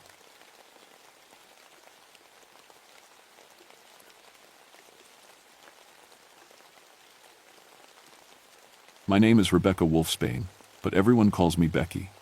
I've been a park ranger here in Chugach National Forest for 9 years now, and I thought I'd seen everything these mountains could throw at me. Bears, avalanches, lost hikers, drunk campers, you name it. But nothing prepared me for what happened in September of 1981. I was 29 then, raising my 6-year-old daughter Emma all by myself after her father turned out to be the kind of man who thought his fists could solve problems. Brad was supposed to stay away from us. That's what the restraining order said. But pieces of paper don't stop angry ex-husbands. That's why I kept my grandfather's old .38 revolver in my pack, even though carrying personal weapons wasn't allowed. Some rules matter less than keeping your kids safe. The call came in on a Tuesday morning while Emma was getting ready for school. A family hadn't checked out from their campsite on time, and their car was still parked at the trailhead. The Pattersons, David, Susan, and their 7-year-old twins Billy and Sally. They'd been camping in the lower valley, about 8 miles into the forest, where the old-growth pines grow thick enough to block out the sky. Probably just lost track of time, my supervisor Tom said over the radio. But with winter coming early this year, better safe than sorry. He was right about winter coming early. The first snow had already dusted the peaks, and the weather service was calling for a possible blizzard by evening. The temperature was dropping fast, and families with kids don't usually handle unexpected cold well. I kissed Emma goodbye and promised to call her babysitter Mrs. Chen every few hours. Emma hugged my leg tight, the way she always did when I had to go into the deep forest. "Be careful, Mama," she said in that serious way kids have when they sense something's wrong but can't name it. "Always am, sweetheart." The drive to the Pattersons' campsite took 45 minutes on winding mountain roads. As I got deeper into the forest, I noticed something odd. Usually these woods are full of life, squirrels chattering, ravens calling, the distant drumming of woodpeckers. But today, silence pressed against my truck windows like something alive. Even stranger, I kept passing animals heading the wrong way. A black bear trotted down the road toward the highway, not bothering to move for my truck. A family of deer bounded past, their white tails flashing as they fled deeper into the valley. In 9 years of ranger work, I'd never seen wildlife abandon good territory like this. The radio crackled as I parked at the campsite. Mrs. Chen's voice came through clearly. "Emma's fine, dear. Having lunch now." But underneath her words, I heard something else. A low sound, almost like static, but with a rhythm to it. Like breathing. "Thanks, Mrs. Chen. I'll check in again in a few hours." The Pattersons' campsite sat in a small clearing surrounded by towering pine trees. Their blue dome tent was still standing, but something about it looked wrong. The camp chairs were arranged in a perfect circle around a cold fire pit, like someone had been having a very formal meeting. A pot of what must have been yesterday's stew sat on the picnic table, completely untouched by scavengers. In 9 years, I'd never seen food sit out overnight without attracting every raccoon and squirrel for miles. I called out, "Hello, Park Service, anyone here?" The silence that answered felt heavy, like the air before a thunderstorm. Even my own voice seemed muffled by the trees. That's when I noticed the first set of tracks. The tracks circled the entire campsite in a perfect ring, about 20 feet out from the tent. At first glance, they looked like wolf prints, 4 toes, claw marks, about the right size. But wolves don't walk in perfect circles. And they definitely don't have what looked like thumb marks on the sides of their paws. I knelt down next to the clearest print, pulling out my measuring tape. 6 inches long, 4 inches wide. Way too big for any wolf I'd ever seen. And there was something else wrong with them. The depth. Whatever made these tracks was heavy, maybe 200 pounds or more. "Hello." I called again, louder this time. "Patterson family, this is Ranger Wolfsbane." A sound drifted back through the trees, faint but unmistakably human. A child calling, "Help us, please help us." My heart jumped. I grabbed my radio and emergency kit from the truck, checking that my grandfather's revolver was still secured in the side pocket. The voice had come from the north, deeper into the forest, where the trail led to an old Tlingit sacred grove. As I followed the path, the tracks became more obvious. Not just one animal, but a whole pack. They moved in single file, like soldiers. The lead animal's tracks were the biggest, with the others trailing behind in order of size. 7 sets total. The voice called again, "Mama, help us." I broke into a run, crashing through undergrowth as the trail twisted between massive pine trunks. The temperature was dropping fast, and my breath came out in white puffs. If the Patterson kids were lost out here in the cold, I found the first body about a quarter-mile from camp. David Patterson lay twisted against the base of a pine tree, his camping clothes shredded. At first, I thought it was a bear attack. The wounds looked like massive claw marks across his chest and throat. But bears don't arrange their victims. Someone had crossed David's arms over his chest and closed his eyes. My hands shook as I checked for a pulse I knew wouldn't be there. The body was still warm. "Oh God," I whispered, reaching for my radio. "Base, this is Becky. I need immediate backup and a medical team at the Patterson campsite. We have a fatality." Static answered me. Then, underneath the white noise, I heard something that made my blood freeze. "Becky." It was Brad's voice, slurred with alcohol. "Becky, you can't hide that little girl from me forever." I clicked off and tried again. "Base, do you copy?" "She's mine too, you know," Brad's voice continued through the static. "Emma belongs with her daddy." That was impossible. Brad didn't have access to Park Service frequencies. I was about to try a different channel when another voice cut through, a child's voice, high and frightened. "Mommy, the dogs took Billy. The dogs want to keep us." That was Sally Patterson. She was alive. I followed her voice deeper into the forest, past the trail markers, into territory I'd only been through a few times. The trees grew thicker here, blocking out most of the gray afternoon light. My flashlight beam seemed weak against the gathering darkness. The tracks were easier to follow now. The pack had been dragging something, or someone, and the trail was clear in the soft earth. Every few hundred feet, I found torn pieces of clothing. A small sneaker, a Disney princess backpack with bite marks through the fabric. "Sally," I called. "This is Ranger Becky. Can you hear me?" "Here. We're here." Her voice was coming from a thick stand of trees ahead, where the forest floor dropped into a shallow depression. As I got closer, I could see someone moving between the trunks. Sally Patterson crouched behind a fallen log, her blonde hair tangled with pine needles and dirt. She was shivering in just a torn t-shirt and jeans, but she was alive. When she saw me, she started crying. "The dogs took Billy," she sobbed as I wrapped her in my emergency blanket. "They look like people, but they're dogs. They said they want to adopt us." Kids sometimes see things differently when they're scared and traumatized. I'd seen it before with lost children. Their minds would create stories to make sense of scary situations. "It's okay, sweetheart. You're safe now. Where's your brother?" Sally pointed deeper into the depression. "They took him to their house. They said we could be their kids now, but Billy liked them better. He went with them." As she spoke, I heard something that made the hair on my neck stand up. Howling, but not quite right. It sounded almost like a child crying, but deeper. Longer. And there was something that sounded like words mixed in with the animal sounds. "Come home. Children. Come home." Sally whimpered and pressed closer to me. "That's them. They want us to come home with them." I lifted her up and started backing toward the trail. Whatever was out there, it could wait for backup. My job was to get this little girl to safety. But as we reached the edge of the clearing, I saw them. 7 shapes moving between the trees, tall as men, but wrong somehow. They walked upright, but moved like animals, their heads held low, and their arms hanging too long at their sides. Even in the dim light, I could see they were, covered in dark fur. And they were following us. "Don't run," Sally whispered against my ear. "They chase runners. Just walk slow. Smart kid." I kept my pace steady as we made our way back toward the trail, but my hand found the grip of my revolver. 7 shots. 7 creatures. If I was a perfect shot, and if regular bullets could stop them, behind us, I could hear them moving through the undergrowth, not trying to hide anymore. Branches snapped under heavy feet, and that awful howling started up again, but closer now.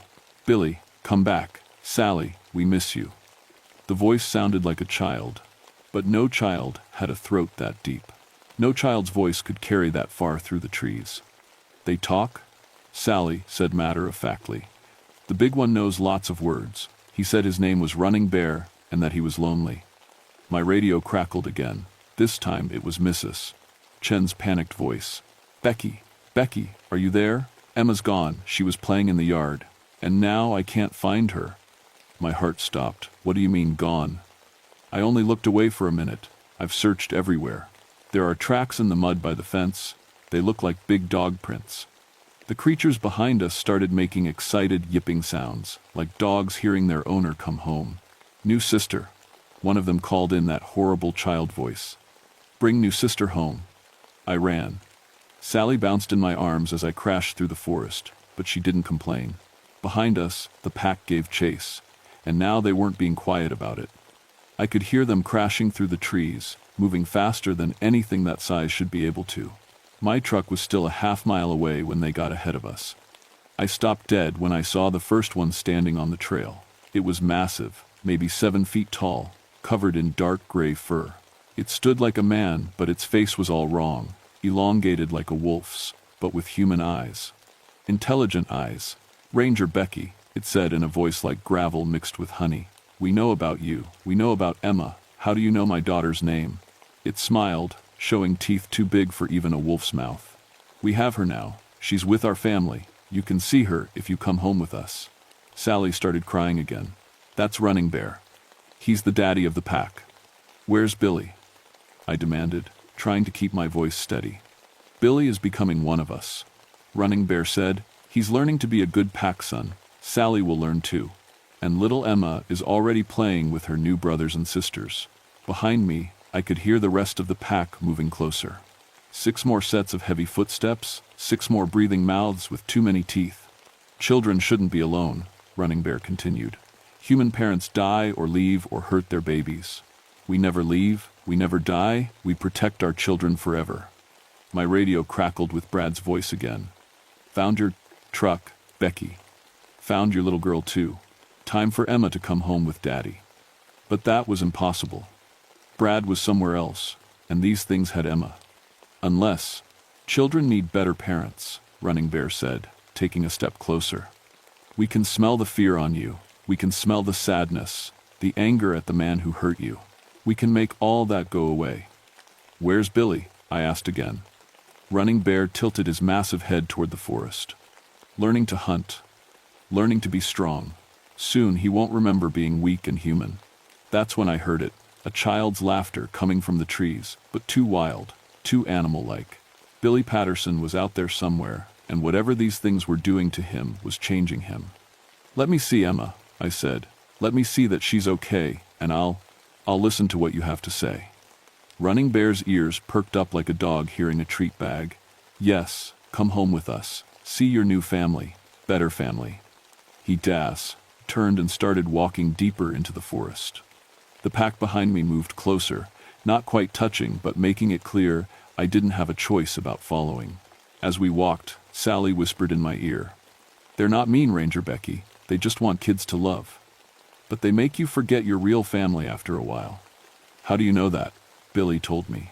He said, it feels nice to forget about being scared all the time. The trail led to a place I'd never seen before, though I thought I knew every square mile of this forest. We climbed down into a deep ravine where the trees grew so thick they formed a canopy overhead. At the bottom, tucked against a rock wall, was what looked like a cave entrance. But as we got closer, I could see it wasn't natural. Someone had built this place. The entrance was framed with carved wooden posts, covered in symbols I didn't recognize. Antlers and bones hung from the trees around it like decorations. Home, Running Bear announced, proudly. From inside the cave, I could hear children's voices, playing, laughing, talking. But there was something wrong with the sound. Too many voices for just Billy and Emma, and some of them sounded like they'd been echoing in there for a very long time. How many children do you have? I asked. Running Bear's chest swelled with pride. Many children, good children, safe children, children who never grow old, never get sick, never leave home. He led us into the cave. The cave was bigger inside than it looked, stretching back into darkness beyond my flashlight beam. But the first chamber was lit by a fire in the center, and I could see everything I needed to see. Children, dozens of them. Some looked normal, human, playing with toys and games around the fire. Others were changing. They had too much hair, or their eyes reflected light like an animal's, or their teeth were too sharp. A few looked more like the pack members than like kids, still small, but covered in fur and walking on hands and feet. And in the middle of them all sat Emma. "Mama!" She ran to me, and for a second everything was normal. She felt warm and solid and human in my arms.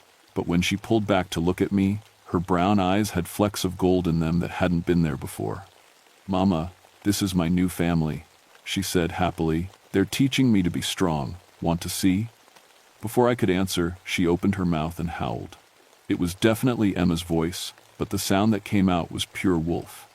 "Good girl," Running Bear said, patting Emma's head with a massive clawed hand. "Very good." "Where's Billy?" I asked, though I was starting to be afraid of the answer. A boy came trotting over on all fours. At first glance, he looked like one of the more changed children, covered in brown fur with a wolf's snout instead of a human nose. But when he looked up at me, I recognized Billy Patterson's blue eyes. "Hi," he said, his voice muffled by his new mouth. "Sally, you came home." Sally started crying and tried to hide behind me. "It doesn't hurt," Billy told her. "Being this way is better. I'm not scared anymore. I'm not cold. And I'm part of a family that will never leave me." I looked around the cave at all the children, some human, some becoming something else, some already transformed. On the walls, I could see toys and clothes and photographs that looked decades old. How long had this been going on? "We've been collecting lost children for a very long time," Running Bear said, reading my expression. "Children who were abandoned, hurt, forgotten. We give them what they needed, a family that lasts forever. These children have families that are looking for them, families that lost them, families that hurt them, families that failed to protect them." Running Bear's voice grew sad. "Like yours failed to protect Emma from the angry man. That hit too close to home. Brad had been calling all day, threatening to take Emma. The restraining order was just paper. The courts might give him visitation rights. I couldn't protect her from everything, and we both knew it. But we can," Running Bear continued. "We can make her strong enough that no one will ever hurt her again. And you can stay with her. Be part of our family, be our pack mother." It was tempting. God help me, it was tempting. Emma looked happy here, happier than I'd seen her in months. She wasn't jumping at every sound, wasn't asking if Daddy was coming to hurt us again. But I looked at Billy, who couldn't even speak clearly anymore, and at the other children who barely looked human. "What did you do to them?" "Made them better. Made them ours." Running Bear stepped closer. "It's not scary, Ranger Becky. It feels good to let go of all the worry, all the fear, to know your children are safe forever." The pack had moved into the cave behind me. 7 massive wolf creatures, blocking the entrance. Emma was sitting with Billy now, and I could see her fingernails had grown longer, darker. Her teeth looked sharper when she smiled. "I want to think about it," I said, trying to buy time. "Of course, but Emma has already chosen. Look." Emma was playing with a little girl who couldn't have been more than 4 years old. The child was completely covered in gray fur and walked like a wolf, but when she giggled, it sounded almost normal. "That was little Sarah Morrison," Running Bear said proudly. "She was lost in a blizzard 3 years ago. Her parents thought she died, but we found her. And now she's never cold, never hungry, never afraid." 3 years. This had been going on for at least 3 years, and nobody knew. How many children? 47 in our pack now. All safe, all loved, all ours. 47 missing children. 47 families that thought their kids were dead. My hand found my revolver again. 6 shots. I counted 7. Adults, plus Emma and Billy and all those other kids who might try to stop me. "I can't let you keep doing this," I said. Running Bear's ears flattened against his head. "You would rather they die alone in the cold? Rather they grow up to be hurt and abandoned like you were?" "I'd rather they have a choice. Children cannot choose. That's why they need parents. Real parents who protect them. By kidnapping them? By saving them." His voice grew deeper, more growl than words. "You will understand when you are one of us. When your human worry is gone." The pack started moving closer. Emma looked up from her game, and I saw confusion in her golden-flecked eyes. Mama? Are you going to be different too? I pulled out my grandfather's revolver. Emma, I need you to come with me right now, but I like it here. I know, sweetheart, but we need to go home. Running Bear laughed, a sound like rocks rolling down a mountain. This is home now. You cannot take our children from us. Watch me. I shot him center mass. The gunshot echoed through the cave like thunder. Running Bear staggered backward, looking down at the spreading red stain on his chest with something like surprise. Then he smiled. Iron bullets, he said. How? Traditional. The wound was already closing. The rest of the pack snarled and moved toward me, but Running Bear held up a hand. Wait. Let her see that she cannot win this way. He was right. Regular bullets weren't going to stop them. But the shot had done something else. It had scared the children. The human ones were crying now, and even some of the transformed kids were whimpering. Emma, I said, keeping my voice calm. Remember what I taught you about dangerous situations? She nodded, wiping her nose on her sleeve. Sometimes we have to run, even when we don't want to. Can you do that for Mama? Emma looked around at her new family, then back at me. For a moment, I wasn't sure which way she'd choose. But then she ran to me, and Sally grabbed my other hand. Billy, I called. Come on. The boy who used to be Billy Patterson looked at me with those sad blue eyes, then shook his head. I want to stay. I like being strong. There wasn't time to argue. The pack was getting restless, and I could hear more howling from deeper in the cave system, more of them coming. I backed toward the entrance with the girls, keeping my gun trained on Running Bear. He didn't try to follow, just watched with those intelligent, patient eyes. You cannot run forever, Ranger Becky. We will find Emma again. We will find Sally. Children belong with family, and we are the only family that will never abandon them. Outside, snow was starting to fall. The blizzard the Weather Service had predicted was moving in fast, and visibility was dropping. I had maybe an hour to get the girls to safety before we'd be trapped in the forest with that pack. Can you run? I asked Emma. She nodded, but I could see she was already tired. The transformation, whatever they'd done to her, had taken a lot out of her. We made it halfway back to the truck before they caught up. I heard them first, crashing through the trees behind us, howling that awful mix of human and animal sounds. But this time, there were more voices than before. The whole pack, all 47 members, was coming after us. Ranger Becky, Running Bear's voice carried through the wind. You're hurting Emma by making her run. She belongs with us now. Her body knows it, her heart knows it. He was right. Emma was starting to change again. Her eyes were more gold than brown now, and she was moving on all fours more than upright. Whatever they'd done to her, taking her away from the pack was making it worse. Fight it, baby, I whispered. Remember who you are. Remember Mama loves you. It hurts, she whimpered. Mama, it hurts to be human. My heart broke, but I kept running. We reached the truck just as the first of them broke through the tree line. I shoved both girls into the cab and gunned the engine, spinning wheels on the icy ground as we tore down the mountain road. In the rearview mirror, I could see them following. Not running now, they knew they couldn't catch a truck, but following steadily, patiently, like they had all the time in the world. Because they did. The police didn't believe my story, of course. Animal attack, they said. Probably a bear that had gotten into the camp food and gone aggressive. The fact that we never found Susan Patterson's body just meant the bear had dragged it off somewhere. Billy Patterson was listed as missing, presumed dead. Search teams found no trace of him. The custody hearing was a nightmare. Brad's lawyer used the incident to argue that my job was too dangerous, that I was exposing Emma to unnecessary risks. The judge agreed. I transferred to a desk job in Anchorage and only got to see Emma on weekends. But at least I could keep an eye on her. The changes faded slowly. Her eyes went back to brown, her teeth returned to normal, and she stopped howling in her sleep. But sometimes, on the nights when Brad had her and I was alone in my apartment, I could hear something calling from the mountains. Emma, come home. We miss you. And sometimes, if I'm honest, I was tempted to pack up the car and drive back to that forest. To that cave where my daughter had been happy, where she'd felt safe and loved and part of something larger than herself. But then I'd remember Billy Patterson's blue eyes looking out from a wolf's face, and I'd stay put. The missing children reports never stopped.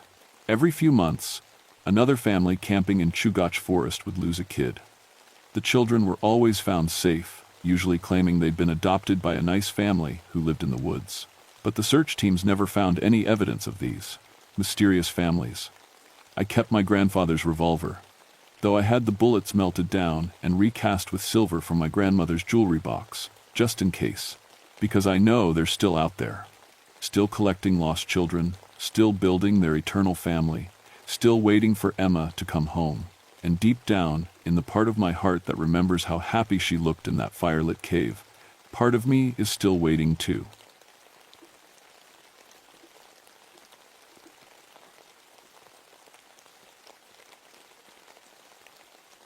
My name is Theodore Frostborn, but everyone calls me Teddy.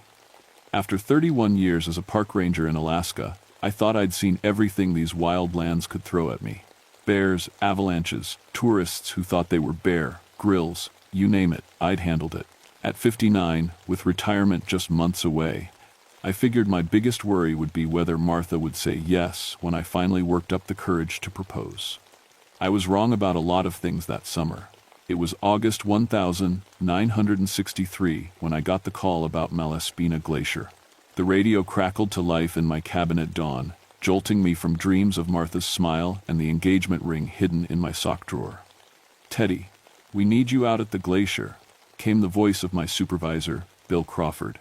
"Got some eggheads from the university all worked up about seismic readings. They want a ranger escort for their research." I groaned and reached for my coffee pot. "What kind of readings?" "Movement under the ice. Big movement. They think it might be unstable." Malaspina Glacier sits in the heart of Wrangell Street, Elias, a massive sheet of ice bigger than Rhode Island. It's what we call a Piedmont glacier, flows down from the mountains and spreads out like spilled milk across the coastal plain. Most tourists never see it because it's a hell of a trek to get there, which suited me fine. The fewer people trampling around on unstable ice, the better. "How many researchers?" I asked, already knowing I'd take the job. 31 years of saying yes to whatever the Park Service needed had become a habit I couldn't break.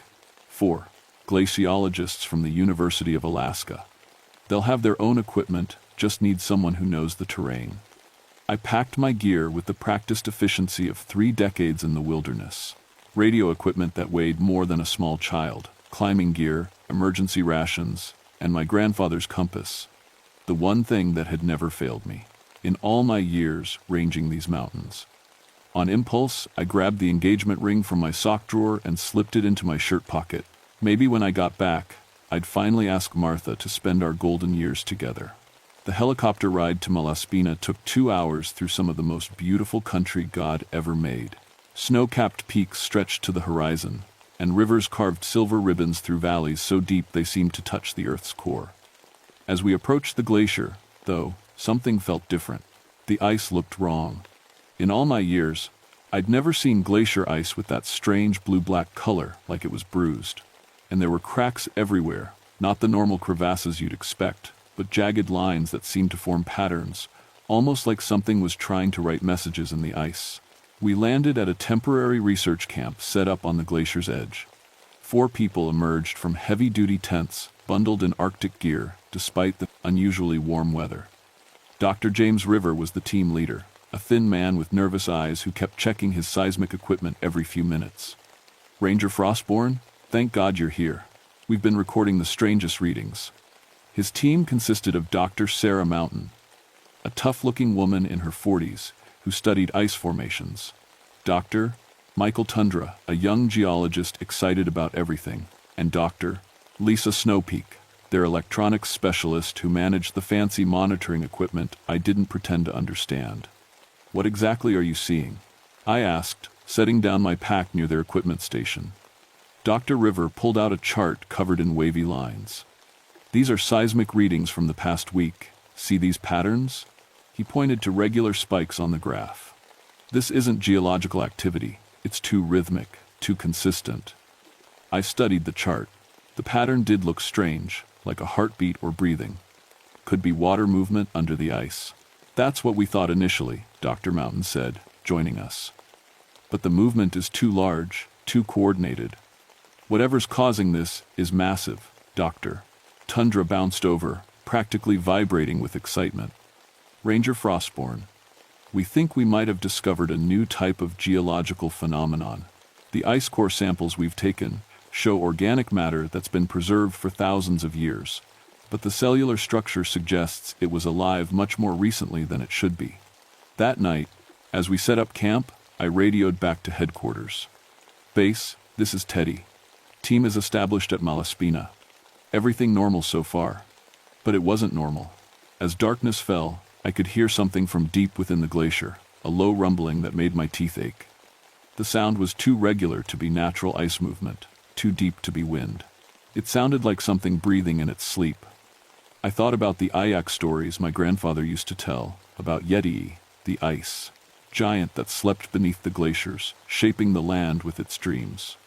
As a ranger, I'd always been a practical man, dealing in facts and evidence. But that night, lying in my sleeping bag with that rhythmic rumbling echoing through the ice below me, I started to wonder if some stories might be more than just stories. The first sign of real trouble came at dawn. I woke to Dr. River, shaking my shoulder, his face pale despite the cold. Ranger, you need to see this. Outside our tents, the glacier had changed overnight. Where there had been solid ice the evening before, a crevasse now split the surface, not a crack, but a deliberate-looking opening that ran in a perfectly straight line for over 100 yards. This wasn't here yesterday, Doctor, Mountain said, standing at the edge with her ice axe. I surveyed this entire area. The ice was solid. I knelt beside the crack and peered down. The walls were smooth, almost polished, and they descended into darkness deeper than my flashlight could penetrate. But the strangest thing was the smell rising from the depths, organic, like something alive but ancient. Could be pressure release, I said, though I didn't believe it myself. Sometimes glaciers shift and a sound cut me off, deep, resonant, coming from inside the crevasse. It lasted about 10 seconds, then stopped abruptly. Dr. Tundra laughed nervously. Ice settling. Has to be. But Dr. Snowpeak was checking her equipment, frowning at the displays. The electromagnetic readings just spiked. Whatever made that sound generated a massive electrical field. We spent the morning taking measurements and photographs. The crevasse was roughly 6 feet wide and appeared to run straight down through the entire depth of the glacier, over 400 feet of ice. Dr. River lowered a camera on a cable, but the images came back distorted, as if something was interfering with the electronics. Around noon, Dr. Tundra made the discovery that changed everything. He'd been chipping ice samples from the crevasse walls when his axe hit something that wasn't ice. We all gathered around as he carefully cleared away the frozen material to reveal what looked like skin, blue-black and tough as leather, but unmistakably organic. My God, Doctor, Mountain whispered. It's preserved tissue. But the size. The patch of skin was easily 3 feet across, and it curved away into the ice as if it belonged to something enormous. When Dr. Snowpeak pressed her scanner against it, the device went crazy, beeping and flashing like it couldn't process what it was reading. The cellular structure is unlike anything I've seen, she said, staring at her display.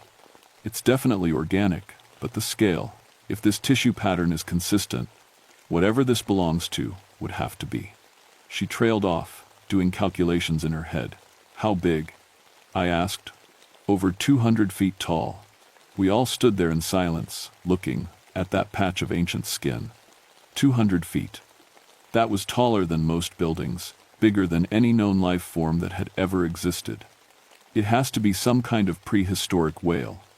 Doctor, River said finally, preserved in the ice when the glacier formed. But even as he said it, I could see in his eyes that he didn't believe it. Whales didn't have skin like this, and they certainly didn't generate electromagnetic fields. That afternoon, things got worse. Dr. Tundra volunteered to rappel down into the crevasse to get better samples. We rigged a safety line and lowered him slowly, his voice coming through the radio as he descended. 20 feet down, 30. The walls are definitely organic here. It's like the inside of some massive creature. Tundra, be careful down there, I called. Something about this felt wrong. In 31 years of wilderness work, I'd learned to trust my instincts, and every instinct I had was screaming danger. 50 feet. 60. Wait, there's something here. A cavity in the wall, like a pocket, or, oh, Jesus. His voice cut off. Tundra! Dr. River shouted into the radio. Respond. Silence. We pulled on the safety line, but it came up slack. The rope had been cut, not frayed or broken, but sliced clean through by something sharp. Michael, Dr. Mountain called down into the crevasse. Michael, can you hear us? For a moment, nothing. Then, from the depths, a scream that made my blood turn to ice. It was Dr. Tundra, but his voice was filled with terror like nothing I'd ever heard. Something's got me. Something's got me. It's pulling me deeper. Oh God, it's alive. It's alive. The screaming stopped abruptly.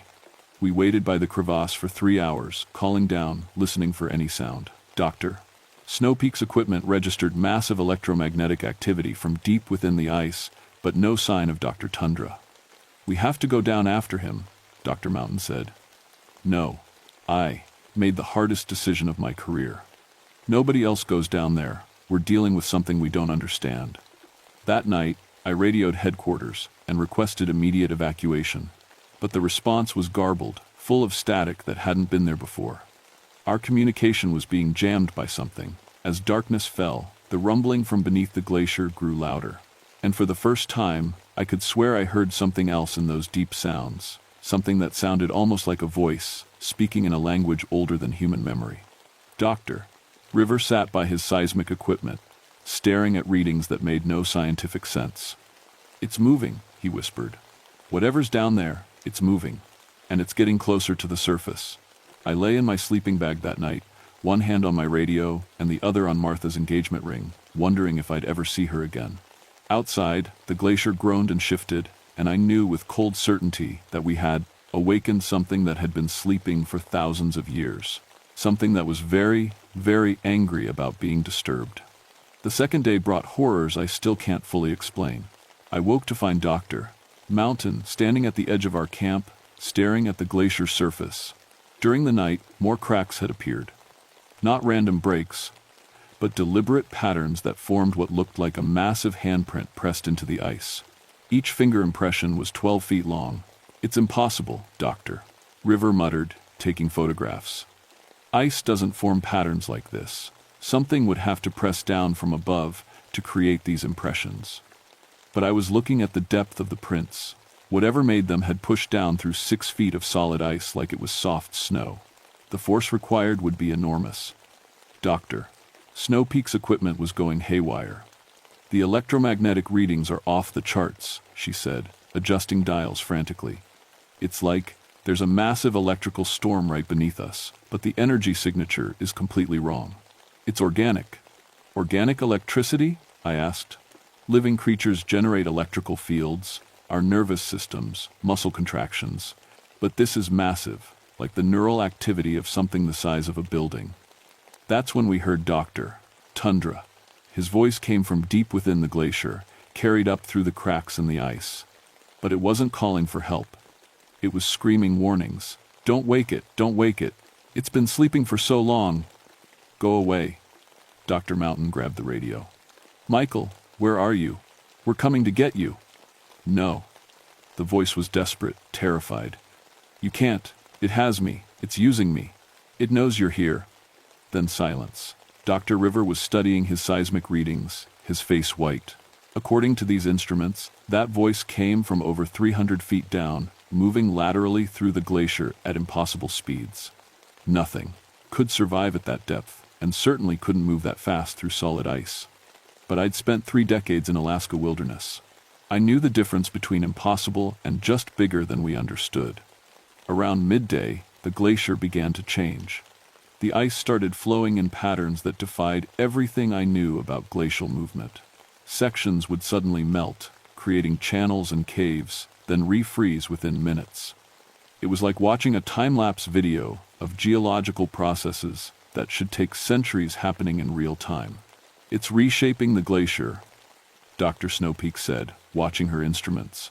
The thermal readings show massive heat sources moving beneath us, melting the ice and reforming it. That's when Dr. Mountain died. We were collecting ice samples from one of the newly formed channels when the ground beneath her simply opened up. Not a gradual collapse or a shifting crevasse. The ice parted like curtains, and she dropped into a cavity that hadn't existed seconds before. I dove forward and caught her hand just as she fell. For a moment, I thought I had her. Then I saw what was below. In the depths beneath the glacier, something massive was moving. I caught a glimpse of what looked like an enormous eye, blue-black and ancient, staring up at us with intelligence that was alien and terrible. The eye was the size of a car, and when it focused on me, I felt a presence touch my mind, cold, vast, and unimaginably old. Dr. Mountain screamed as something unseen grabbed her from below. Her grip on my hand tightened, then went slack as whatever had her pulled with force that nearly dragged me into the cavity. "Hold on," I shouted, but it was too late. She was torn from my grasp and vanished into the darkness below. The ice reformed instantly, sealing the opening as if it had never existed. Dr. River and Dr. Snow Peak stared at me in shock. "Where is she?" Dr. River demanded. "Where did she go?" I looked at the solid ice beneath my feet. No sign of the cavity that had opened up. No evidence that Dr. Mountain had ever been there, except for the ice axe lying abandoned on the surface. "Something's down there," I said. "Something alive, and it's big enough to reshape the entire glacier." That afternoon, as we huddled in our remaining tent, Dr. Snow Peak made a discovery that chilled me to the bone. She'd been analyzing the electromagnetic readings from the past 2 days, looking for patterns. "The electrical activity isn't random," she said, showing us her charts. "It's structured, like brainwaves. Complex brainwaves. Whatever's beneath us isn't just alive. It's thinking." Dr. River laughed, but there was hysteria in his voice. "You're suggesting there's a thinking creature the size of a mountain beneath this glacier?" "I'm not suggesting it," she replied grimly. "I'm stating it as fact." That night, the thing beneath the ice began to communicate. The basque rumbling we'd been hearing resolved into something that was almost language, deep, resonant sounds that seemed to bypass my ears and speak directly to my bones. I couldn't understand the words, but the emotion behind them was clear. Anger, confusion, and something that might have been sadness. Dr. River was recording everything, his scientific training warring with mounting terror. "It's trying to communicate. We've made contact with a previously unknown species." But I remembered my grandfather's stories about Yeti, the ice giant that slept beneath the glaciers. According to Ayak legend, the creature shaped the very landscape of Alaska, carving valleys and raising mountains as it moved through its eternal dreams. It was supposed to sleep forever, unless something disturbed its rest. Something like a geological survey team with seismic equipment, sending vibrations deep into the ice. As if responding to my thoughts, the glacier around us began to crack and shift. Ice, formations that had stood for centuries, started collapsing. The thing beneath was waking up, and its movements were remaking the entire landscape. "We have to leave," I said. "Now." But when we tried to reach our emergency radio, we found that our equipment had been destroyed. Not by accident, but deliberately torn apart and scattered across the ice. The creature beneath knew exactly what it was doing. We were trapped on an unstable glacier with something ancient and enormous stirring beneath us, cut off from all communication with the outside world. And I was beginning to understand that this was exactly what it wanted. The third night, the ice giant finally showed itself. I was on watch when the glacier began to glow. Not the normal blue luminescence of deep ice, but something warmer, like light from within a living body. Cracks spread across the surface in geometric patterns, and through the transparent ice, I could see movement on a scale that defied comprehension. Dr. River and Dr. Snow Peak emerged from the tent as the rumbling grew so intense it knocked us to our knees. The entire glacier was shifting, rising in some places, sinking in others, as something beneath rearranged itself after centuries of sleep. "My God, Dr. Snow Peak whispered, staring at her equipment. "The readings, it's standing up." Through the glowing ice, we could see the outline of something that had once been human but had grown far beyond human limitations. 200 feet tall, with proportions that suggested massive strength and intelligence that burned like cold fire in eyes the size of houses. The creature's skin was the blue-black of deep ice, but alive and breathing. When it moved, the entire glacier moved with it, as if the ice itself was part of its body. And when it looked at us through hundreds of feet of glacier ice, I felt that alien intelligence touch my mind again. This time, it spoke. The words didn't come through my ears, but directly into my thoughts. In a language that was older than human speech, but somehow familiar, as if it came from racial memories buried deep in our genes. Asterisk, why do you wake me from dreams of stone and ice? Asterisk, Dr. River was frantically taking readings, his scientific training keeping him functional despite the impossibility of what we were witnessing. It's communicating. We're in contact with a creature that predates human civilization. Asterisk, I have slept beneath the ice for 10,000 years. Asterisk, the voice continued in my mind. Asterisk, I shaped these mountains in my youth, carved these valleys with my footsteps. Why do you disturb my eternal rest? Asterisk, I found my voice somehow. We didn't know, we were just studying the glacier. The creature's laugh was like avalanches, like the sound of mountains being born. Asterisk, studying? You send vibrations into my flesh, wake me from dreams that have lasted since the Ice Age. Do you know what you have done? Asterisk. The glacier beneath us began to crack, apart. Ice, the size of buildings, broke away and tumbled into crevasses that opened like hungry mouths. We scrambled for stable ground as our world literally fell apart beneath our feet. That's when Dr. Snow Peak died. As we tried to reach higher ground, a section of ice collapsed beneath her. I saw her fall, saw her grab for the edge of a crevasse, and then watched in horror as something reached up from below. Not the ice giant, something else, something that might once have been Dr. Tundra, but was no longer entirely human. He pulled her down into the darkness, and her screams echoed from the depths until they stopped abruptly. Asterisk, those who enter my domain become part of my dreams. Asterisk, the giant explained, its mental voice almost gentle. Asterisk, they live forever in the ice, sharing my eternal sleep. It is not a cruel fate. Asterisk, Dr. River was backing away from the growing cracks, his equipment forgotten. This is impossible. Creatures this size can't exist. The square cube law, the calmed energy requirements. Asterisk, your science is young. Asterisk, the creature replied, and somehow Dr. River heard it too, his eyes widening in terror. Asterisk, I am from a time when life was not constrained by your small understanding. I am the last of my kind, the final dreamer beneath the ice. Asterisk. The glacier began to tilt as the giant shifted position. Massive chunks of ice, some weighing thousands of tons, slid into the sea with splashes that sent tsunami waves racing toward the coast. I realized with growing horror what was happening. The creature wasn't just waking up, it was standing up, rising from a sleeping position it had maintained for millennia. And when something 200 feet tall and carrying the weight of an entire glacier stood up, the consequences would be felt across half of Alaska. Coastal communities would be wiped out by tsunamis. The earthquake from its movement would trigger avalanches and landslides across the mountain range. Thousands of people would die. You have to stop, I said aloud. People will be hurt, innocent people. The giant's attention focused on me with crushing intensity. Asterisk, people?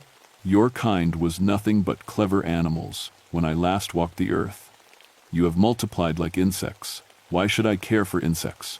Asterisk, but I could sense something else in its mental voice. Not cruelty, but exhaustion and loneliness that had lasted for thousands of years. This creature had been the last of its kind since before human civilization began. Because we're not insects, I said. We're like you. We think, we dream, we love. We build things and create beauty. We're alive. The glacier stopped shifting. For a long moment, the only sound was ice settling and Dr. River's panicked breathing. Asterisk, A alive. Asterisk, the creature repeated. Asterisk, yes. I remember what that was like, before the long sleep. Show me. Asterisk, I pulled Martha's engagement ring from my pocket, holding it up so the ancient intelligence could see. This is for the woman I love. I was going to ask her to marry me when I got back from this job. She's waiting for me, worried about me, hoping I'll come home safe. The giant studied the ring, its massive eye visible through the ice just feet away from where I stood. Asterisk, love. I remember love. My kind knew love before the ice claimed us all. Asterisk. Then you understand, I said. That woman, the people in the coastal towns, they're all somebody's love. Please don't hurt them. Dr. River chose that moment to run. He bolted across the unstable ice, perhaps thinking he could reach our emergency equipment cache. He made it about 50 yards before a crevasse opened directly beneath him, and he fell into the depths, his screams echoing until they were cut short. Asterisk, he was afraid. Asterisk, the giant observed. Asterisk, fear makes creatures small and selfish. But you stand here and speak of love while your world crumbles. You are interesting, little dreamer. Asterisk. My name is Teddy, I said. Teddy Frostborn. Asterisk, Teddy Frostborn. Asterisk, the gom. Creature seemed to taste the name. Asterisk, I am. I had a name once, in the language of stone and wind. But I have been asleep so long, I remember only purpose. I am the guardian beneath the ice. Then guard, I said desperately. Guard the people who live here now. Go back to sleep, please. The glacier was still unstable, chunks breaking away and sliding toward the sea. But the movement had slowed, as if the giant was considering my words. Asterisk, if I sleep again, will your kind disturb me? Will you send your vibrations into my flesh, wake me from dreams of ice and stone? Asterisk, I thought about the future, about oil exploration and mining and development that would inevitably come to Alaska, about seismic surveys and deep drilling and all the ways humanity would probe into the earth. Not if I can prevent it, I said. I'll make sure you're left alone. Asterisk, one human cannot speak for all humans. Asterisk, no, I agreed. But I can stay here. I can be your guardian. I can make sure no one disturbs your sleep again. The glacier went silent except for the distant sound of ice settling. For a long moment, I thought the creature was ignoring me. Then, asterisk, you would give up your love? Your life among your kind? To guard my sleep? Asterisk, I looked at Martha's engagement ring, thought about the life we'd planned together, the cabin by the lake, the quiet retirement I'd dreamed of for years. Yes, I said, if it means saving the people I've sworn to protect. Asterisk, then we have an agreement, Teddy Frostborn. I will return to my dreams, and you will ensure I am not disturbed. But know this, if I am awakened again, I will not be so understanding. Asterisk. The glacier began to settle back into place, massive sections of ice flowing like water as they reformed around the creature's sleeping form. The glow beneath the ice faded as the ancient intelligence prepared to return to its eternal rest. Asterisk, sleep with me, guardian. Dream of ice and stone. Your life will be long, longer than your kind usually knows. The ice will preserve you as it has preserved me. Asterisk, I felt a cold that was different from normal cold, a deep chill that seemed to seep into my bones and change them at the molecular level. My reflection in the ice showed that my hair was already turning white, my skin taking on a pale, almost translucent quality. Asterisk, do not fear. Asterisk, the giant's voice was growing distant as it sank back into sleep. Asterisk, this is not death. This is becoming part of something larger than yourself. Asterisk. As consciousness faded, I had one last thought of Martha, waiting for me to come home with stories and plans for our future together. I hope she understood that some promises are bigger than personal happiness. I've been here for 62 years now. The official report listed me as missing, presumed dead in a glacier collapse. The research team's disappearance was attributed to unstable ice conditions, which wasn't entirely a lie. The glacier was declared off-limits to future research, citing dangerous seismic activity that could threaten anyone who ventured onto the ice. Martha waited for me for 7 years before she moved on with her life. I know because I sent the engagement ring back to her through a ranger who found me wandering delirious near the glacier's edge. He delivered my message that I was staying in Alaska for reasons I couldn't explain, and that she should forget about me and find happiness with someone who could give her the life she deserved. She married a teacher from Anchorage. They had 3 children and were happy together until she passed away in her sleep last spring. I felt her death like a cold wind across the glacier, a reminder of the mortal world I'd left behind. The ice preserves me, just as the giant promised. I look much as I did that day in 1963, perhaps a bit older, my hair white as new snow, and my skin translucent enough that veins show blue beneath the surface. I don't get hungry often, don't sleep much, don't feel heat or cold the way normal people do. But I dream the giant's dreams. In those dreams, I see Alaska as it was millions of years ago, when creatures like my companion shaped mountains with their footsteps and carved valleys with their breath. I see the ice ages come and go, watch as small mammals grow larger and more clever, witness the first humans crossing the land bridge from Asia. I see the future too, in fractured images that may or may not come to pass. Cities rising along the coast, machines that drill deeper than anyone has drilled before, the slow warming of the world that makes the giant stir uneasily in its sleep. 3 times in the past 60 years, I've had to intervene. In 1978, an oil exploration team wanted to do seismic surveys on the glacier. I met them at their base camp, introduced myself as a local guide, and convinced them that the ice was too unstable for their equipment. They moved their survey 20 miles south. In 1994, a team of extreme sports enthusiasts wanted to set up a base jumping platform on the glacier's highest point. I cut their access ropes in the night and left them a note, explaining that the area was sacred to the local Ayak people and should not be disturbed. Last year, climate change researchers wanted to drill ice cores to study ancient atmospheric conditions. I had to be more direct with them. When they woke up, their equipment was scattered across the glacier in pieces too small to reassemble. They decided the site was cursed and found somewhere else to conduct their research. The giant sleeps peacefully most of the time, but sometimes it stirs when heavy aircraft fly overhead or when earthquakes register on seismic equipment hundreds of miles away. On those nights, I can feel its dreams shifting, ancient memories of waking mixing with present-day sensations. I'm the only thing standing between those dreams and a very real catastrophe.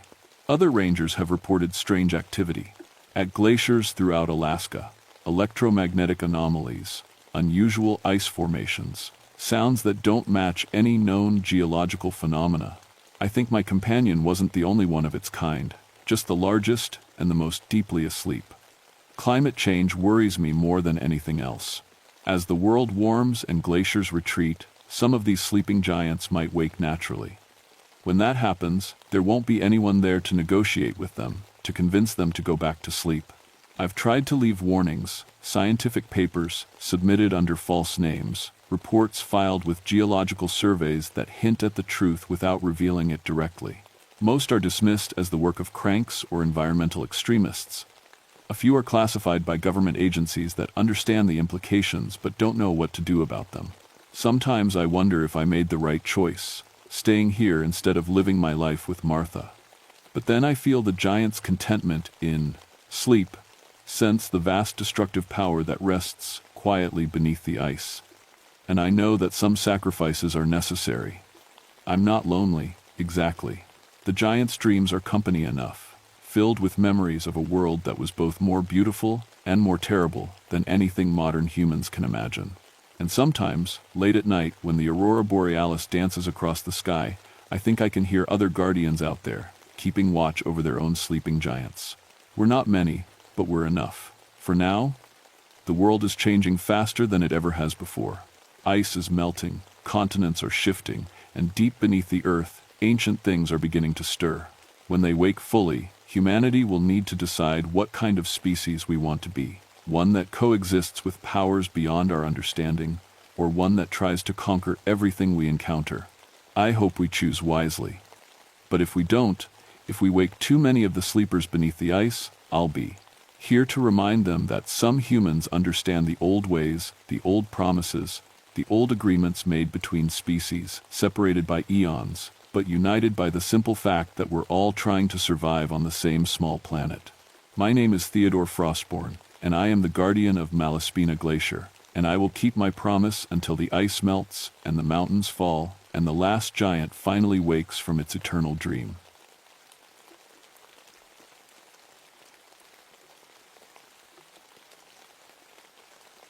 My name is Vincent Darkwater, but everyone calls me Vince. I've been a park ranger for 23 years, and I know the Brooks Range Mountains in Alaska better than any living person. That's not bragging, it's just fact. When other rangers get lost, They call me. When hunters go missing, they send me to find them. I've never lost anyone out here. Well, almost never. 3 years ago, my wife Sarah died in an avalanche. My fault. I'd been drinking the night before a climb, made a bad call about the snow conditions. When I heard her scream as the white wall came down, something inside me broke that never healed right. Now I carry her wedding ring in my pocket and talk to her photo every night. The whiskey helps me sleep, but it never stops the guilt. This was supposed to be my last mission. At 51, they were forcing me to retire next month. After that, I had plans to join Sarah, if you know what I mean. But first, I had to find Dr. Helena Cross and her archaeology team. They'd been up here for 2 weeks, studying old Inuit burial sites near Anaktuvuk Pass. The last radio contact came 3 days ago, and it was strange. Helena's voice sounded shaky when she reported unusual bone arrangements around their camp. Then the radio went dead. I started my search at first light, temperature at -70, with wind gusts hitting 120. Normal people would die in minutes out here, but I grew up in these mountains. My snowshoes crunched across the frozen wasteland as I followed their trail toward the ancient burial grounds. The archaeologists had picked a hell of a place to dig. The old Nunavut Inuit considered this area sacred, filled with spirits they called Tornrak, bone spirits that could rebuild themselves using human remains. Course, that was just legend, right? I found their camp around noon, tucked into a valley between 2 ridges, 4 tents still standing, equipment scattered but not by wind. The strangest thing was Helena's coffee pot, still warm on a portable stove. Steam was rising from the cup next to it, like someone had just walked away. "Hello?" I called out. My voice echoed off the mountain walls. "Dr. Cross?" Nothing. I checked each tent carefully, sleeping bags still warm, personal items undisturbed, but no people. Helena's research notes were spread across a folding table, weighed down with rocks. I picked up the last entry, dated yesterday. Asterisk, day 12. The bone arrangements have changed again overnight. Geometric patterns that weren't here yesterday morning. Tommy thinks someone is playing a prank, but we're 40 miles from the nearest person. The local elders' warnings about hungry ancestors don't seem so silly anymore. Asterisk. A chill ran down my spine that had nothing to do with the wind. I'd heard those same warnings from Nunavut elders as a kid. They always said, "Don't disturb the bone gardens, the dead don't like to be moved." I grabbed my rifle and followed, tracks leading north toward the burial sites. The snow told a story, 4 sets of boots heading out together this morning, walking fast, almost running. But about a mile from camp, something changed. The tracks became erratic, circling, crossing over each other like the team got confused or scared. Then I saw the bones. Human bones scattered across the white tundra in perfect geometric patterns. Arm bones arranged in spirals, ribs laid out like flower petals, skulls positioned at precise intervals. It looked like some kind of ritual or art installation, but the bones were old, yellowed with age. These had to be from the burial sites the team was studying. But who arranged them like this? And where was the archaeology team? I followed the bone trail as the wind picked up, making that hollow whistling sound that always reminded me of Sarah's last scream. My compass started spinning wildly, the needle dancing like it couldn't find north. My rifle felt heavier than usual, the bolt mechanism stiff from cold despite my careful maintenance that morning. That's when I heard it, a clicking sound echoing from the mountains. Not random clicks, but a rhythm, almost musical, like someone was playing the bones like instruments. The sound seemed to be calling me deeper into the burial grounds, toward whatever happened to Dr. Cross and her team. I checked my radio one more time, but got only static mixed with something that sounded almost like Inuit death chants. I was completely alone out here, 400 miles from the nearest human being. No backup, no support, no way to call for help. Just me, my rifle, and whatever was making music with human bones in the darkest part of Alaska. I should have turned back right then. Should have waited for better weather, more rangers, proper equipment. But something about those bone patterns bothered me. They were too perfect, too deliberate, and somewhere out there, 4 people needed help. I pushed deeper into the frozen wasteland, following the bone trail toward answers I wasn't prepared to find. The bone trail led me through a narrow pass between 2 ridges, where the wind funneled down like a freight train. Ice crystals stung my face even through my goggles. I'd been tracking for 3 hours when I found the first body. Tommy Martinez, 24 years old, graduate student from University of Alaska. I recognized him from the photo Helena had showed me during their permit briefing. He was sitting upright against a boulder, frozen solid, but that wasn't the weird part. He was positioned like he was praying. His hands were folded perfectly in his lap, eyes closed, face peaceful. Around him in the snow, human bones formed a perfect circle, arm bones, leg bones, ribs, all arranged with mathematical precision. The bones looked ancient, but they were sitting on top of fresh snow that had fallen last night. Someone had arranged them after the storm. I knelt next to Tommy, checking for signs of life, even though I knew it was pointless. His skin was gray-white, hard as stone, but his body temperature was wrong. In this cold, he should have been frozen through in an hour. Instead, his core still felt warm, like he'd died recently. That's when I noticed his gear was missing. Backpack, water bottles, emergency supplies all gone. But his wallet was still in his pocket, along with a small notebook. The last entry was scrawled in shaky handwriting. Asterisk. They're moving at night. The bones. Helena was right about the hungry ancestors. We should never have disturbed their rest. I can hear them calling my name. Asterisk. I stood up, scanning the horizon for any sign of the other 3 team members. The bone circle around Tommy seemed to shimmer in my peripheral vision, but when I looked directly at it, everything was still. Then I heard footsteps. Crunch, crunch, crunch. Slow, deliberate steps in the snow, coming from behind the boulder. I raised my rifle, finger on the trigger. Dr. Cross, that you? The footsteps stopped. I moved around the boulder carefully, weapon ready. Nothing there, except more bone patterns in the snow spirals, mandalas, geometric shapes that hurt to look at directly. But the footprints were clear. Bare feet, human-sized, with what looked like extra toes. Bare feet, in negative 70-degree weather. I followed the tracks for 50 yards before they just stopped. Not like the person climbed something or jumped, they just ended in the middle of an open space. No explanation, no logic to it. That's when the clicking sound started again. Click, click, click, click, click, click, coming from ahead toward the main burial site. Rhythmic, musical, like someone playing a xylophone made of bones. I'd heard Inuit music before, but this was different. Older. Sadder. I pushed forward, my breath forming ice crystals that fell with tiny tinkling sounds. The bone patterns in the snow became more elaborate, more disturbing. Vertebrae, arranged in spiraling towers. Skulls positioned to watch each other across geometric formations. Finger bones spelling out words in a language I didn't recognize. 2 hours later, I found Dr. James Ironside. I smelled him before I saw him. The metallic scent of blood, strong enough to cut through the frozen air. He was hanging from a stunted pine tree, but not by a rope. Strips of his own skin had been braided together to make a noose, the pattern following traditional Inuit designs I remembered from museum displays. But he was still alive. His eyes followed me as I approached, mouth moving but no sound coming out.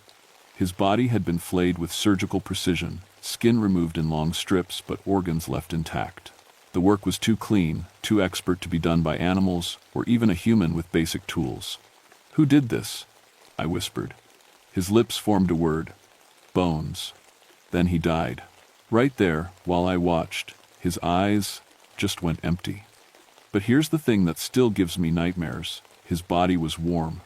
In this cold, with that much blood loss, he should have been dead hours ago. Something had been keeping him alive just long enough for me to find him.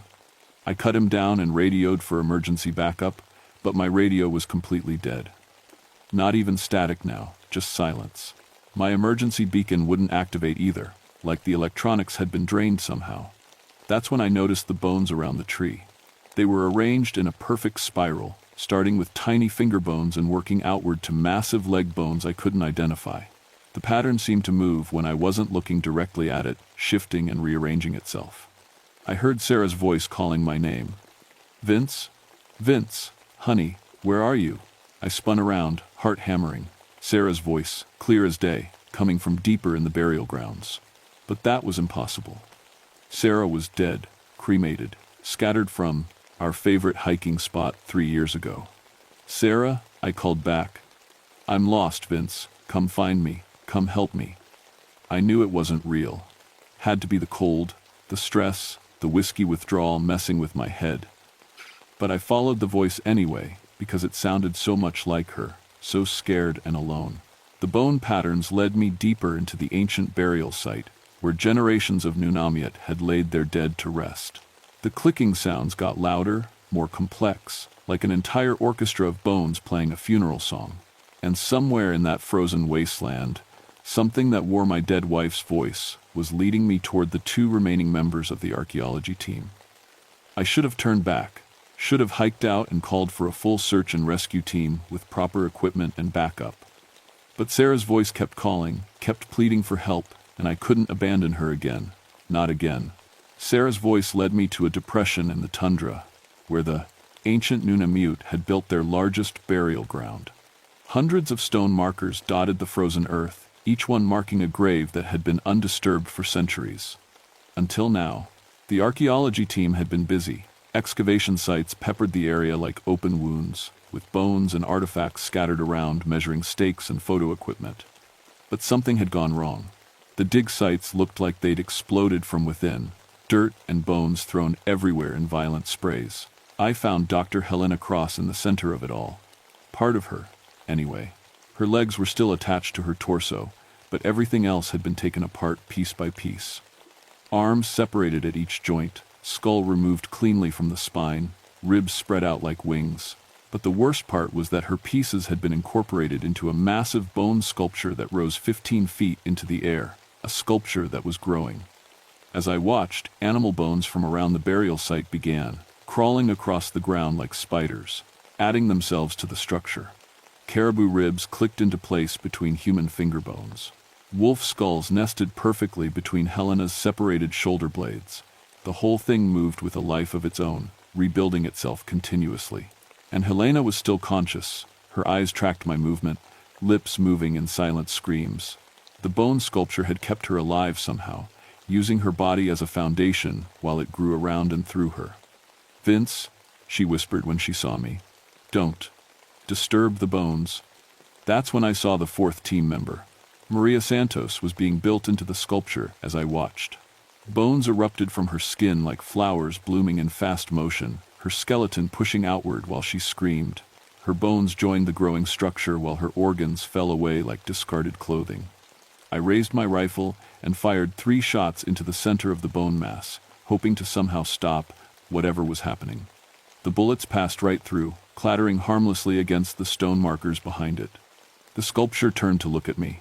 It didn't have eyes, just empty sockets where dozens of different skulls had been fitted together. But I could feel its attention like ice water in my veins.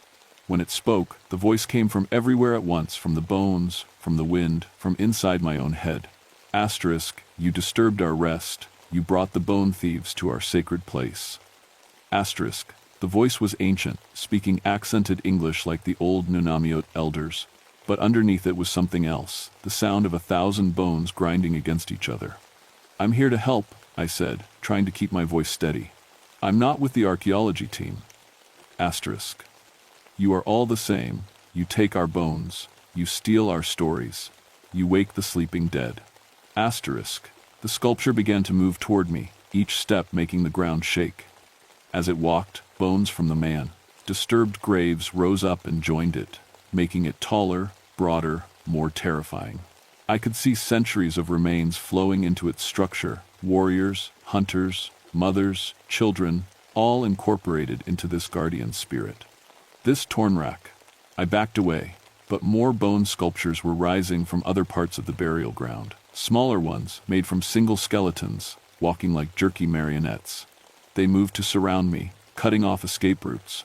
That's when I heard Sarah's voice again, but closer now. "Vince, I'm right here.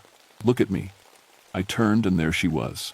My wife, standing 20 feet away in her favorite hiking clothes. She looked exactly like she had 3 years ago, before the avalanche. Same blonde hair, same green eyes, same smile that had made me fall in love, but she was made entirely of bones. Human bones held together with sinew and cartilage, articulated perfectly to create a moving skeleton. When she walked toward me, I could hear every joint clicking and grinding. When she smiled, Gaps between the bone teeth showed empty darkness. "You killed me, Vince," Bone Sarah said in my wife's exact voice. "You were drunk. You made a bad choice. You murdered me." "That's not. I didn't mean. You left me to die under tons of snow. Do you remember my screams?" I did remember. Every night, I remembered. The guilt had been eating me alive for 3 years. And now it was standing in front of me, wearing my wife's bones. But Sarah had been cremated. These bones couldn't be hers. "You're not real," I said. "You're just using my guilt against me." Asterisk. "Guilt is the strongest bone of all." Asterisk, the torn rack replied through Bone Sarah's mouth. Asterisk. "It holds everything together long after death." Asterisk. The smaller bone figures closed in around me.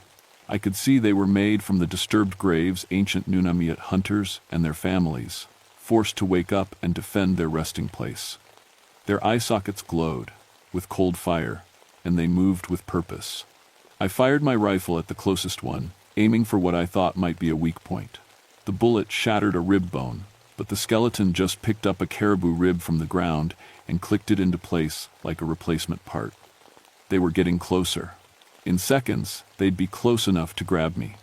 That's when I remembered what the Nunavut elder had told me as a kid. The Tornak doesn't want to hurt people, it just wants its bones back. If you give freely what was taken, it will accept the gift. The archaeology team had stolen bones from the burial site. Helena's notes mentioned taking samples, photographs, measurements. They'd disturbed graves that had been peaceful for centuries. But I wasn't part of their team. I was just trying to help. "Wait," I shouted. "I didn't take anything. I'm here to find them, not steal from you." The bone figures paused, just a few feet away. The main torn rack tilted its massive skull head, considering. Asterisk. "You carry death with you." Asterisk, it said. Asterisk. "You reek of guilt and sorrow. You belong with us." Asterisk. "Maybe I do," I admitted. "But first, let me make this right. Let me return what they took." I looked around the excavation sites, trying to figure out what the archaeology team had removed. There a collection table with bone samples in labeled bags, artifact trays full of carved items, photography equipment still set up around a partially excavated grave. "I'll put everything back," I said. "Every bone, every artifact. I'll restore the graves." The torn rack considered this. Around me, the smaller bone figures waited for its decision. Asterisk. "You cannot return the stolen dead." Asterisk, it finally said. Asterisk. "But you can join them. You can guard this place as we do, for eternity." Asterisk. That's when I understood. The torn rack wasn't just a monster, it was a guardian. These were the spirits of ancient Nunavut people, still protecting their burial ground after death. They'd been sleeping peacefully until the archaeology team woke them up by disturbing the graves. And now they wanted me to become one of them. Bone Sarah stepped closer, reaching out with skeletal fingers. "Stay with me, Vince. Make up for what you did. Protect this place forever."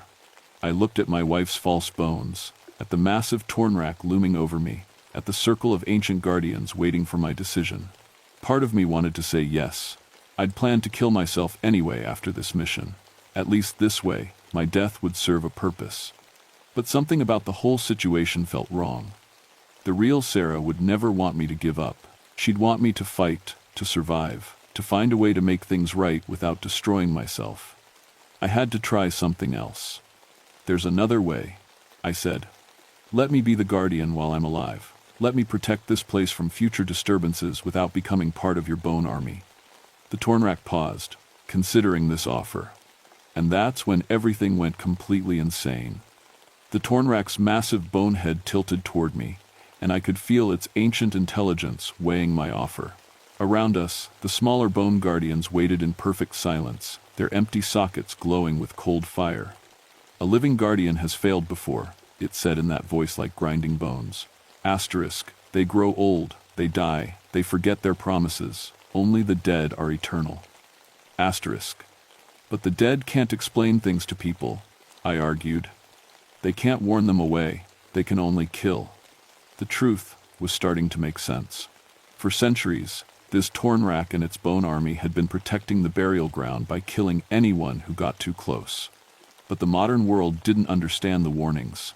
People like the archaeology team just saw it as a research opportunity.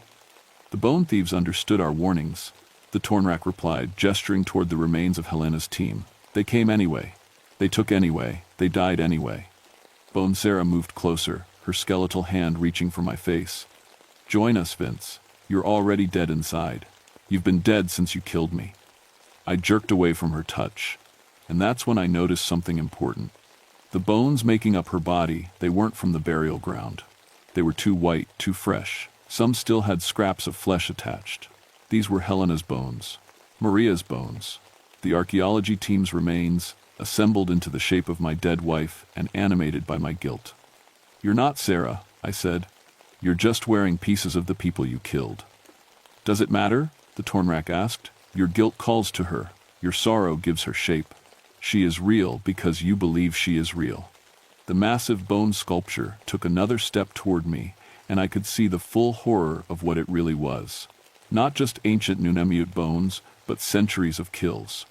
Explorers, hunters, researchers, anyone who'd disturbed this place had been incorporated into its growing mass. And now it wanted to add me. I backed toward the edge of the burial ground, but more bone guardians rose from the disturbed graves to block my escape. I was surrounded by an army of the dead, all controlled by this ancient spirit that saw me as just another grave robber. That's when my rifle jammed. I tried to work the bolt, but the mechanism was frozen solid, not from cold, from something else. Ice was forming on the metal, even though I'd cleaned and oiled it that morning. The Tornrak was using some kind of supernatural cold to disable my weapon. Okay, I said, dropping the useless rifle. You want to talk about guilt? Let's talk about guilt. I reached into my pocket and pulled out Sarah's wedding ring, the one I'd carried for 3 years. I killed my wife, I said loudly. I was drunk, made a bad call about snow conditions, and caused the avalanche that buried her. I've wanted to die, every day since then. The bone guardians stopped moving. Even the Tornrak seemed to be listening. But you know what Sarah would say if she could see this? I continued. She'd say I was being an idiot. She'd say killing more people won't bring her back or make anything right. Bone Sarah's jaw opened in a soundless scream of rage. You want to punish someone for disturbing the dead? Punish me. I'm the one who's really guilty here. But let me do it right. I pulled out my emergency flare gun and pointed it at my own head. I'll join your bone army, but only after I've made sure no one else ever disturbs this place. Give me time to set up proper warnings, legal protections, maybe a fence around the whole area. Then I'll come back and pay for what I did to Sarah. The Tornrak considered this. Its massive skull head turned toward Bone Sarah, who was flickering now like a bad television signal. You would sacrifice yourself for strangers? For people who might disturb us again in the future? I'm sacrificing myself for Sarah, I said. The real Sarah, not this bone puppet you made from my guilt. She always wanted to protect things, animals, nature, sacred places. This is what she would want. Bone Sarah let out a wail that shattered the ice on nearby rocks. Then she began to fall apart, the stolen bones from Helena's team collapsing back into scattered pieces. The Tornrak grew larger, incorporating her bones into its massive frame. You speak of protection, but you carry death. Your guilt feeds us, your sorrow makes us strong. Why should we trust the words of a bone killer? That hit me like a physical blow. Bone killer. That's what I was, wasn't it? I'd killed Sarah as surely as if I'd pushed her under the avalanche myself. But then I remembered something else the Nunamute elder had taught me. The ancestors don't want revenge, they want respect. Give them honor, and they will give you peace. I knelt in the snow and pulled out Sarah's ring. I offer you this, I said formally, the most precious bone I carry. My wife's wedding ring, blessed by our love, cursed by my failure. Take it as payment for the disturbance caused by the archaeology team. The Tornrak loomed over me, considering. And I offer you myself as guardian, I continued, not as a bone puppet, but as a living protector. Let me spend my remaining years making sure this place stays sacred. When I die naturally, you can decide if I'm worthy to join your eternal watch. The ring felt heavy in my palm, warm from being carried close to my heart for 3 years. A living guardian grows weak. A living guardian makes mistakes. Yeah, I said, but a living guardian can also learn, can adapt. can find new ways to protect what matters. I placed Sarah's ring on the ground between us and stepped back. I can't bring back the people your team killed, I told the Tornrak. But I can make sure their deaths mean something. I can make sure this never happens again. The massive bone sculpture reached down with one skeletal hand and picked up the ring. As its fingers closed around the small gold band, something changed. The cold fire in the bone, Guardian's eye sockets dimmed. The constant clicking and grinding sounds softened. Very well, Asterisk, the Tornrak said finally. You may try to protect this place as a living guardian. But know this, if you fail, if others disturb our rest, you will join us in ways that make death seem like mercy. The bone guardians began sinking back into the earth, returning to their disturbed graves. The Tornrak itself started to disassemble, individual bones separating and floating back to their original resting places. But before it was completely gone, it spoke one last time. Your wife's spirit is not here, living one. Her bones were returned to ash, her soul to peace. The guilt you carry is your own creation. Release it, or it will destroy you more, surely, than we ever could. Then I was alone in the burial ground, surrounded by empty excavation sites and scattered equipment. The bodies of the archaeology team were gone, their bones reclaimed by the Tornrak. Even the bloodstains had disappeared, leaving only disturbed earth and a few broken tools. I spent the next 6 hours carefully restoring every grave site, replacing every displaced stone marker, returning every artifact to its proper place. As I worked, the unnatural cold began to lift, and my equipment started functioning normally again. By sunset, the burial ground looked almost exactly as it had for centuries. Sacred, peaceful, protected. I made camp nearby and radioed for pickup, reporting that the archaeology team had been lost in a blizzard with no survivors found. It wasn't entirely a lie. But as I sat by my small fire that night, looking at the restored burial ground, I realized something important. For the first time in 3 years, I didn't want to die. The official report was simple. Dr. Helena Cross and her archaeology team had been caught in an unexpected blizzard and died of exposure. Their bodies were never recovered, presumed buried under avalanche debris. It happened sometimes in the Brooks Range. Nature was unforgiving. I didn't mention the bone sculptures or the Tornrak or the fact that their remains had been incorporated into an ancient guardian spirit. Who would believe that story anyway? Within a month, I had convinced the Park Service to declare the entire burial ground area permanently off-limits. I cited unstable permafrost, dangerous weather patterns, and respect for Native American sacred sites. The legal restrictions went into effect immediately. I didn't retire after all. Instead, I requested transfer to a permanent station near Anaktuvuk Pass, where I could monitor the burial ground year-round. My supervisors thought I was crazy, who volunteers to spend their remaining career alone in the most remote part of Alaska, but I had made a promise to the Tornrak, and I intended to keep it. That was 2 years ago. Since then, I've turned away 17 different groups who wanted to study or explore the burial sites. Anthropologists, archaeologists, treasure hunters, thrill seekers, all of them get the same message. This area is closed, forever. Most of them listen. A few try to sneak past me. Those are the ones who find the bone warnings. I don't make them myself. They just appear human bones, arranged in spirals around my cabin, spelling out words like go and death in languages I don't recognize. The bones are always ancient, yellowed with age, but they're never there in the morning. The Tornrak's way of helping me do my job. So far, the warnings have been enough, but I know eventually someone will ignore them, will push deeper into the burial ground despite every sign telling them to stay away. When that happens, I'll do what I can to protect them. And if I can't, well, the Tornrak will handle things its own way. I still carry guilt about Sarah's death. The Tornrak was right, some burdens you have to carry yourself. But I'm not drinking anymore, and I'm not planning to join her anytime soon. I have work to do, promises to keep. Sometimes, late at night when the wind howls through the mountains, I hear the clicking sounds again. Bone music, playing songs of the long dead. But it's not threatening anymore. It's almost peaceful. Like a lullaby for the sleeping ancestors. The old Nunamute elder was right about one thing. The ancestors don't want revenge, they just want respect. They want to rest in peace, undisturbed by the living world's endless hunger for knowledge and artifacts. And they want guardians who understand the difference between protecting the dead and serving them. I've learned that difference. Some knowledge is too dangerous to dig up.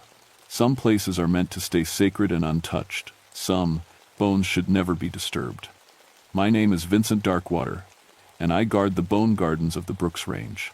If you ever find yourself in northern Alaska, near the ancient burial sites of the Nunamut people, and you see bone warnings in the snow, listen to them. Turn around, go home. Some doors, once opened, can never be closed again. And some guardians enforce their protection long after death. The Tornrak is still out there, sleeping beneath the permafrost, waiting for the next group of people who think they have the right to disturb the sacred dead. Don't let it be you.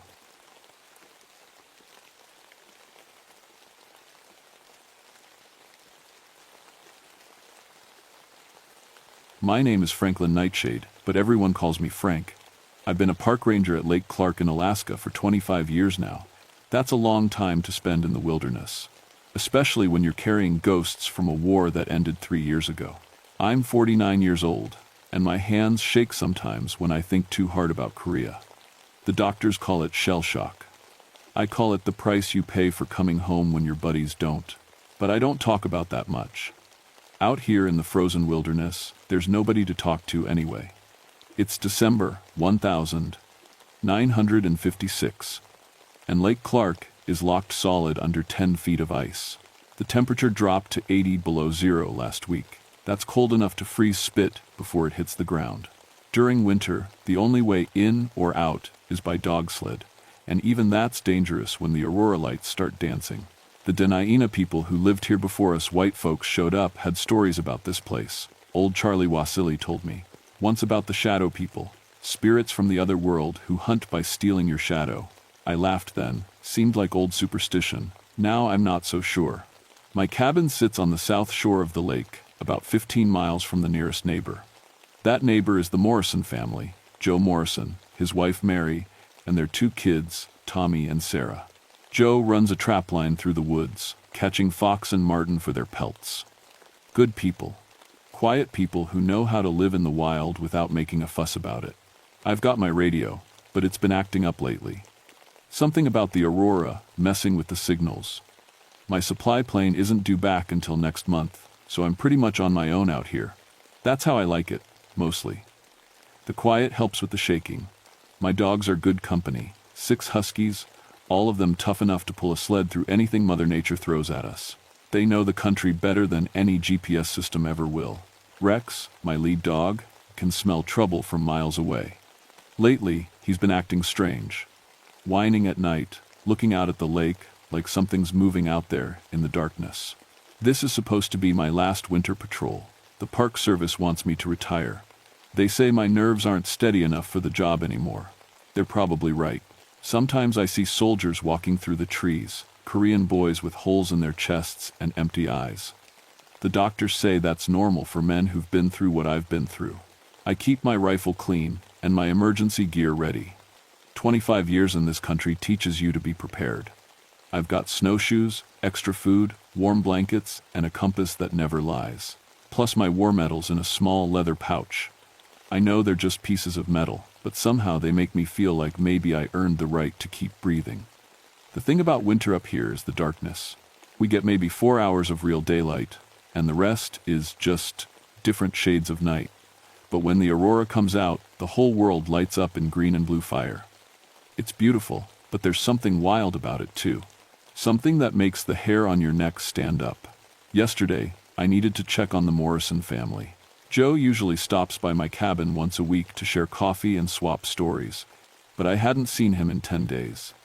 In this country, 10 days without contact means you check on your neighbors. That's how people stay alive. I loaded my sled and got the dogs ready. Rex was nervous, dancing around and whimpering. The other dogs picked up on his mood. Animals know things we don't. That's something you learn when you spend enough time in the wilderness. The trip to Joe's cabin normally takes about 2 hours by sled. The trail cuts across the frozen lake, then up through a stand of spruce trees to where Joe built his place in a little clearing. It's a good spot, sheltered from the worst winds but close enough to water. for the spring thaw.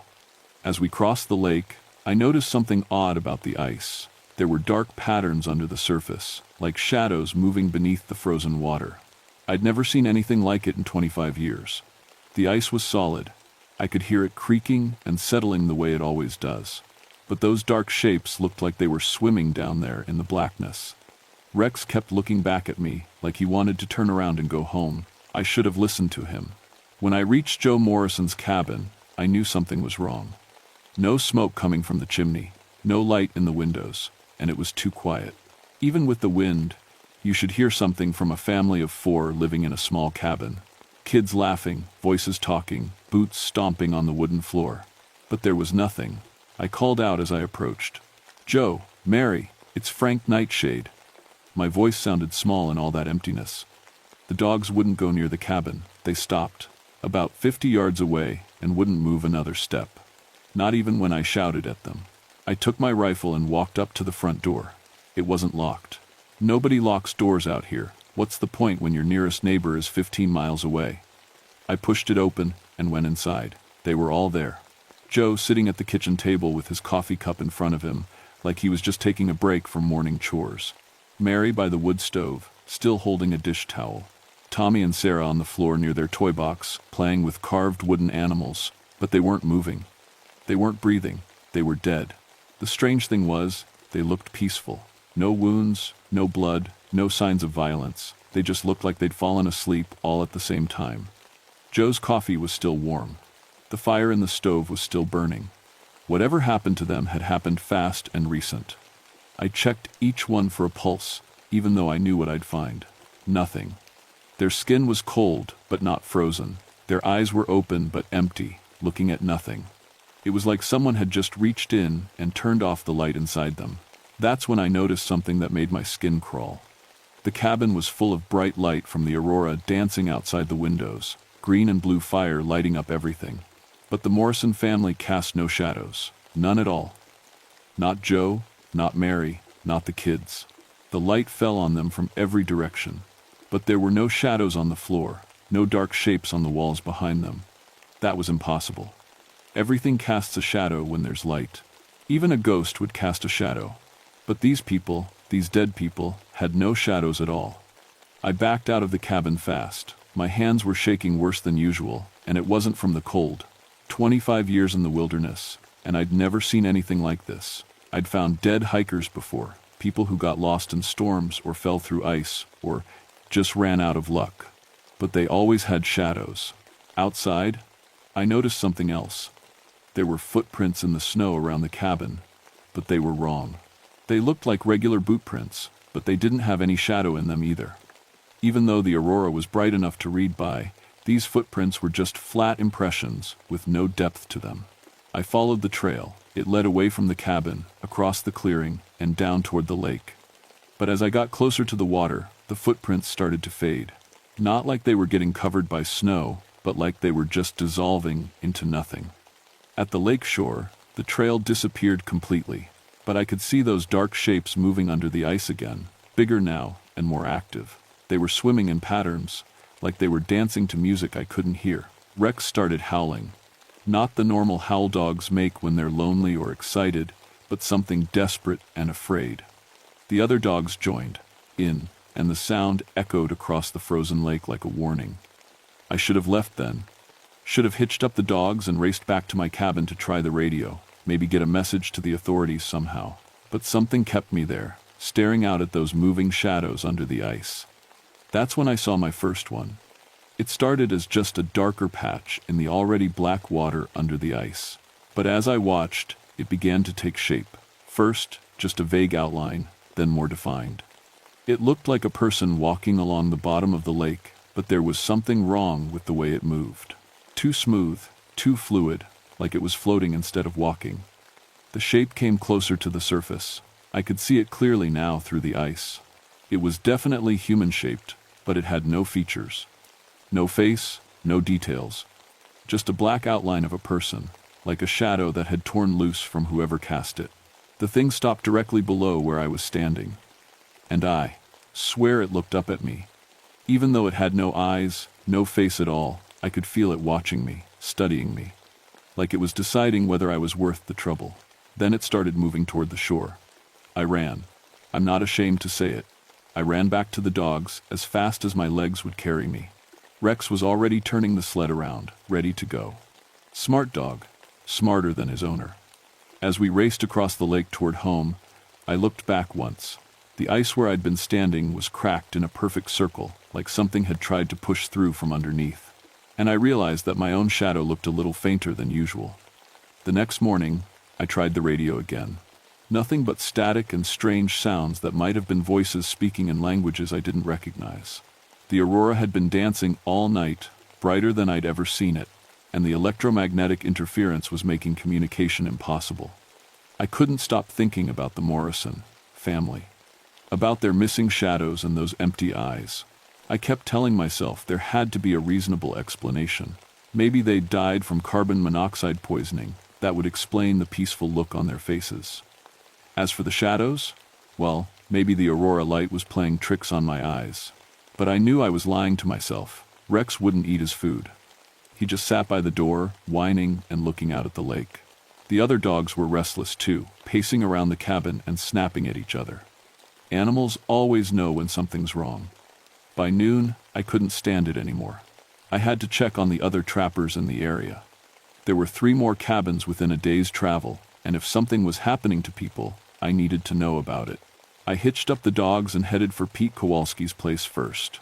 Pete was an old-timer who'd been trapping these woods since before I arrived, tough as leather and twice as hard to kill. If anyone could handle trouble, it would be Pete. His cabin looked just like Joe Morrison's had. No smoke, no light, too quiet. I found Pete at his workbench, hands still holding the fox pelt he'd been cleaning. Dead. No wounds, no violence, and no shadow.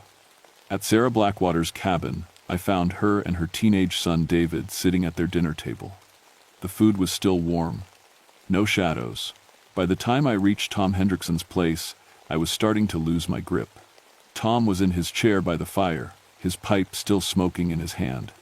His dog was dead too, lying at his feet. Neither of them cast any shadows in the firelight. That made 11 people dead in 24 hours. All of them peaceful, all of them shadowless. I was standing in Tom's cabin, trying to make sense of it all, when I heard footsteps on the roof.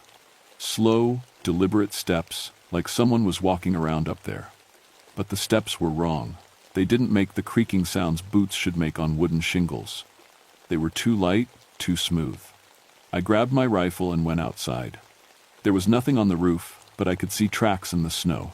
They led from the edge of the roof to the tree line, but they were those same shadowless prints I'd seen before. Just flat impressions with no depth. That's when I noticed something that made my blood run cold. My own shadow was definitely fainter than it had been that morning. I could see it in the snow beside me, but it was pale and thin, like it was slowly fading away. I stumbled back to my sled. The dogs were going crazy, barking and lunging against their harnesses. They wanted to run, and so did I. But as we started back toward my cabin, I saw something that stopped me cold. There were figures moving on the lake, dark shapes gliding across the ice with impossible speed. They moved like shadows, but they were 3-dimensional, real. And they were heading straight for my cabin. I counted at least a dozen of them. They looked like people, but they had no features, no details. Just human-shaped patches of darkness sliding across the white ice faster than any living person could run. Rex was pulling so hard the harness was cutting into his chest. The other dogs were howling in pure terror. I let them run. We raced across the frozen lake with those shadow things converging on us from all directions. I could feel them getting closer. The air around us got colder, so cold that my breath froze solid and fell like tiny ice crystals. The dog's fur was turning white with frost, and my shadow, what was left of it, was getting paler by the minute. One of the shadow figures got close enough that I could see its face, or where its face should have been. Instead of features, there was just smooth darkness, with 2 spots of light where the eyes belonged. Those lights were the color of old copper, and they were looking right at me. The thing reached out with one arm. Its hand passed right through the side of the sled like it was made of smoke, but I felt it, cold beyond description, like being touched by the empty space between stars. Where it touched me, my jacket didn't even get torn, but I could feel something being pulled out of me, something important. I fired my rifle at the closest shadow figure.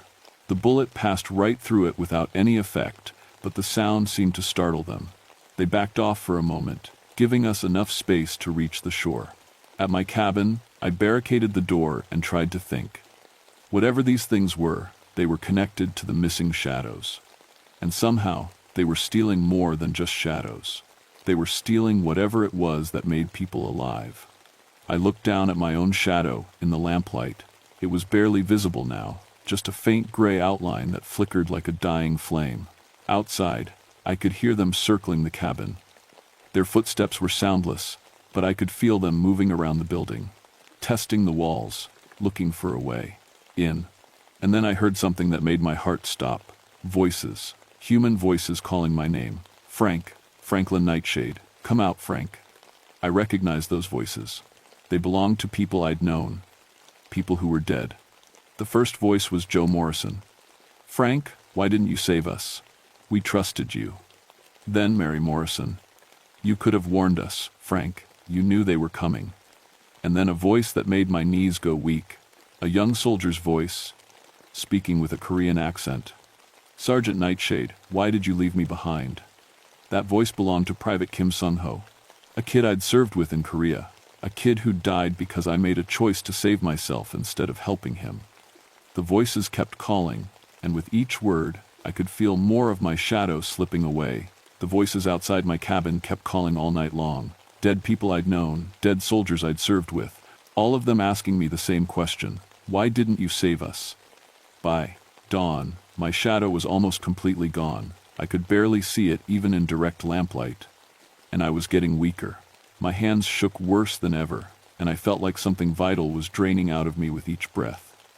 That's when I understood. These shadow things weren't just stealing shadows.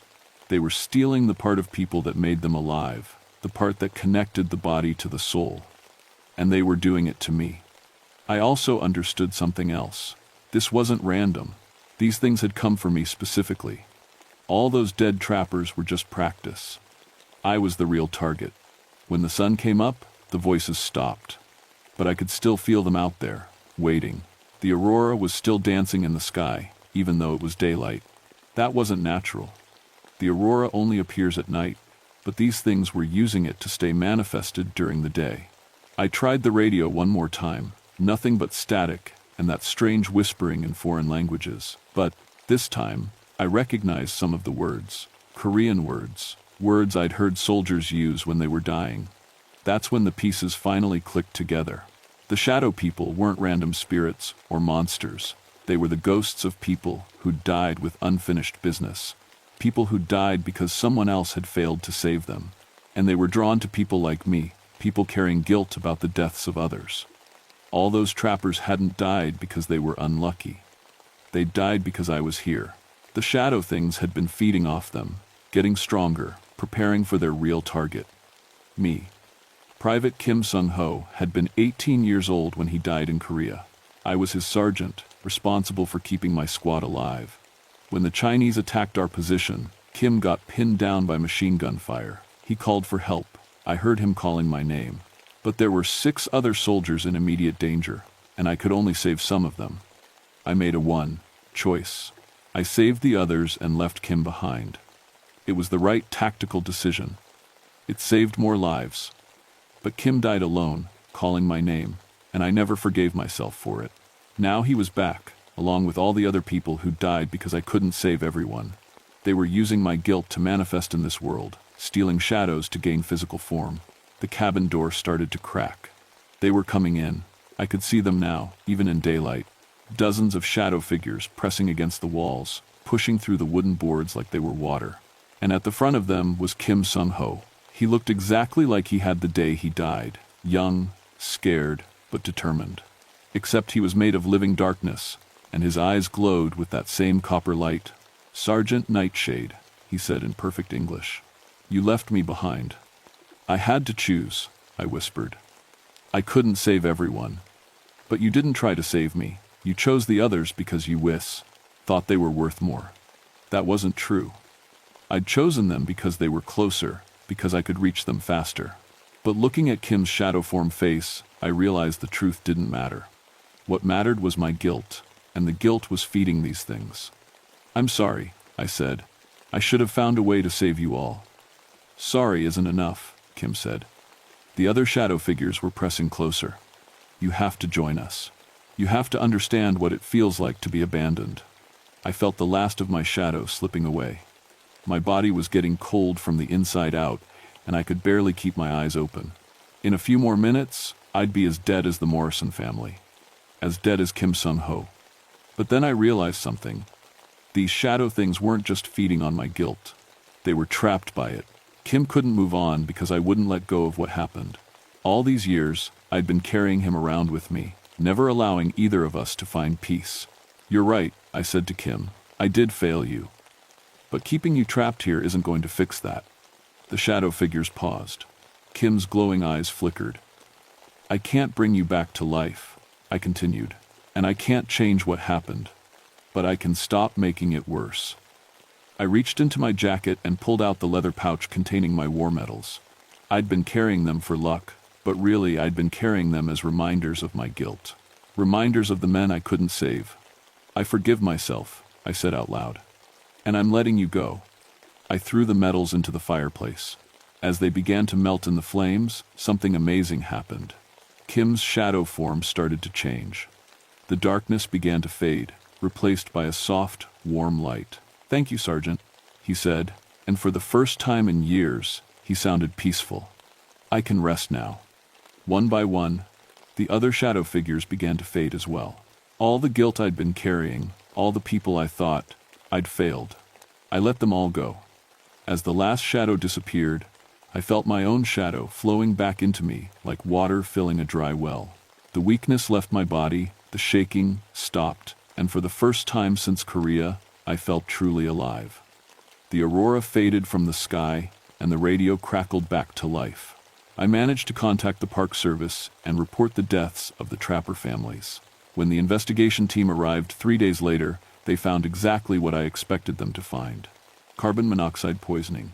All 4 families had died from faulty heating systems that leaked deadly gas into their cabins. Peaceful deaths. No violence, no mysterious circumstances. The investigators congratulated me on my thorough report and recommended improvements to cabin ventilation systems throughout the park. They never mentioned the missing shadows, because by the time they arrived, all the shadows had returned.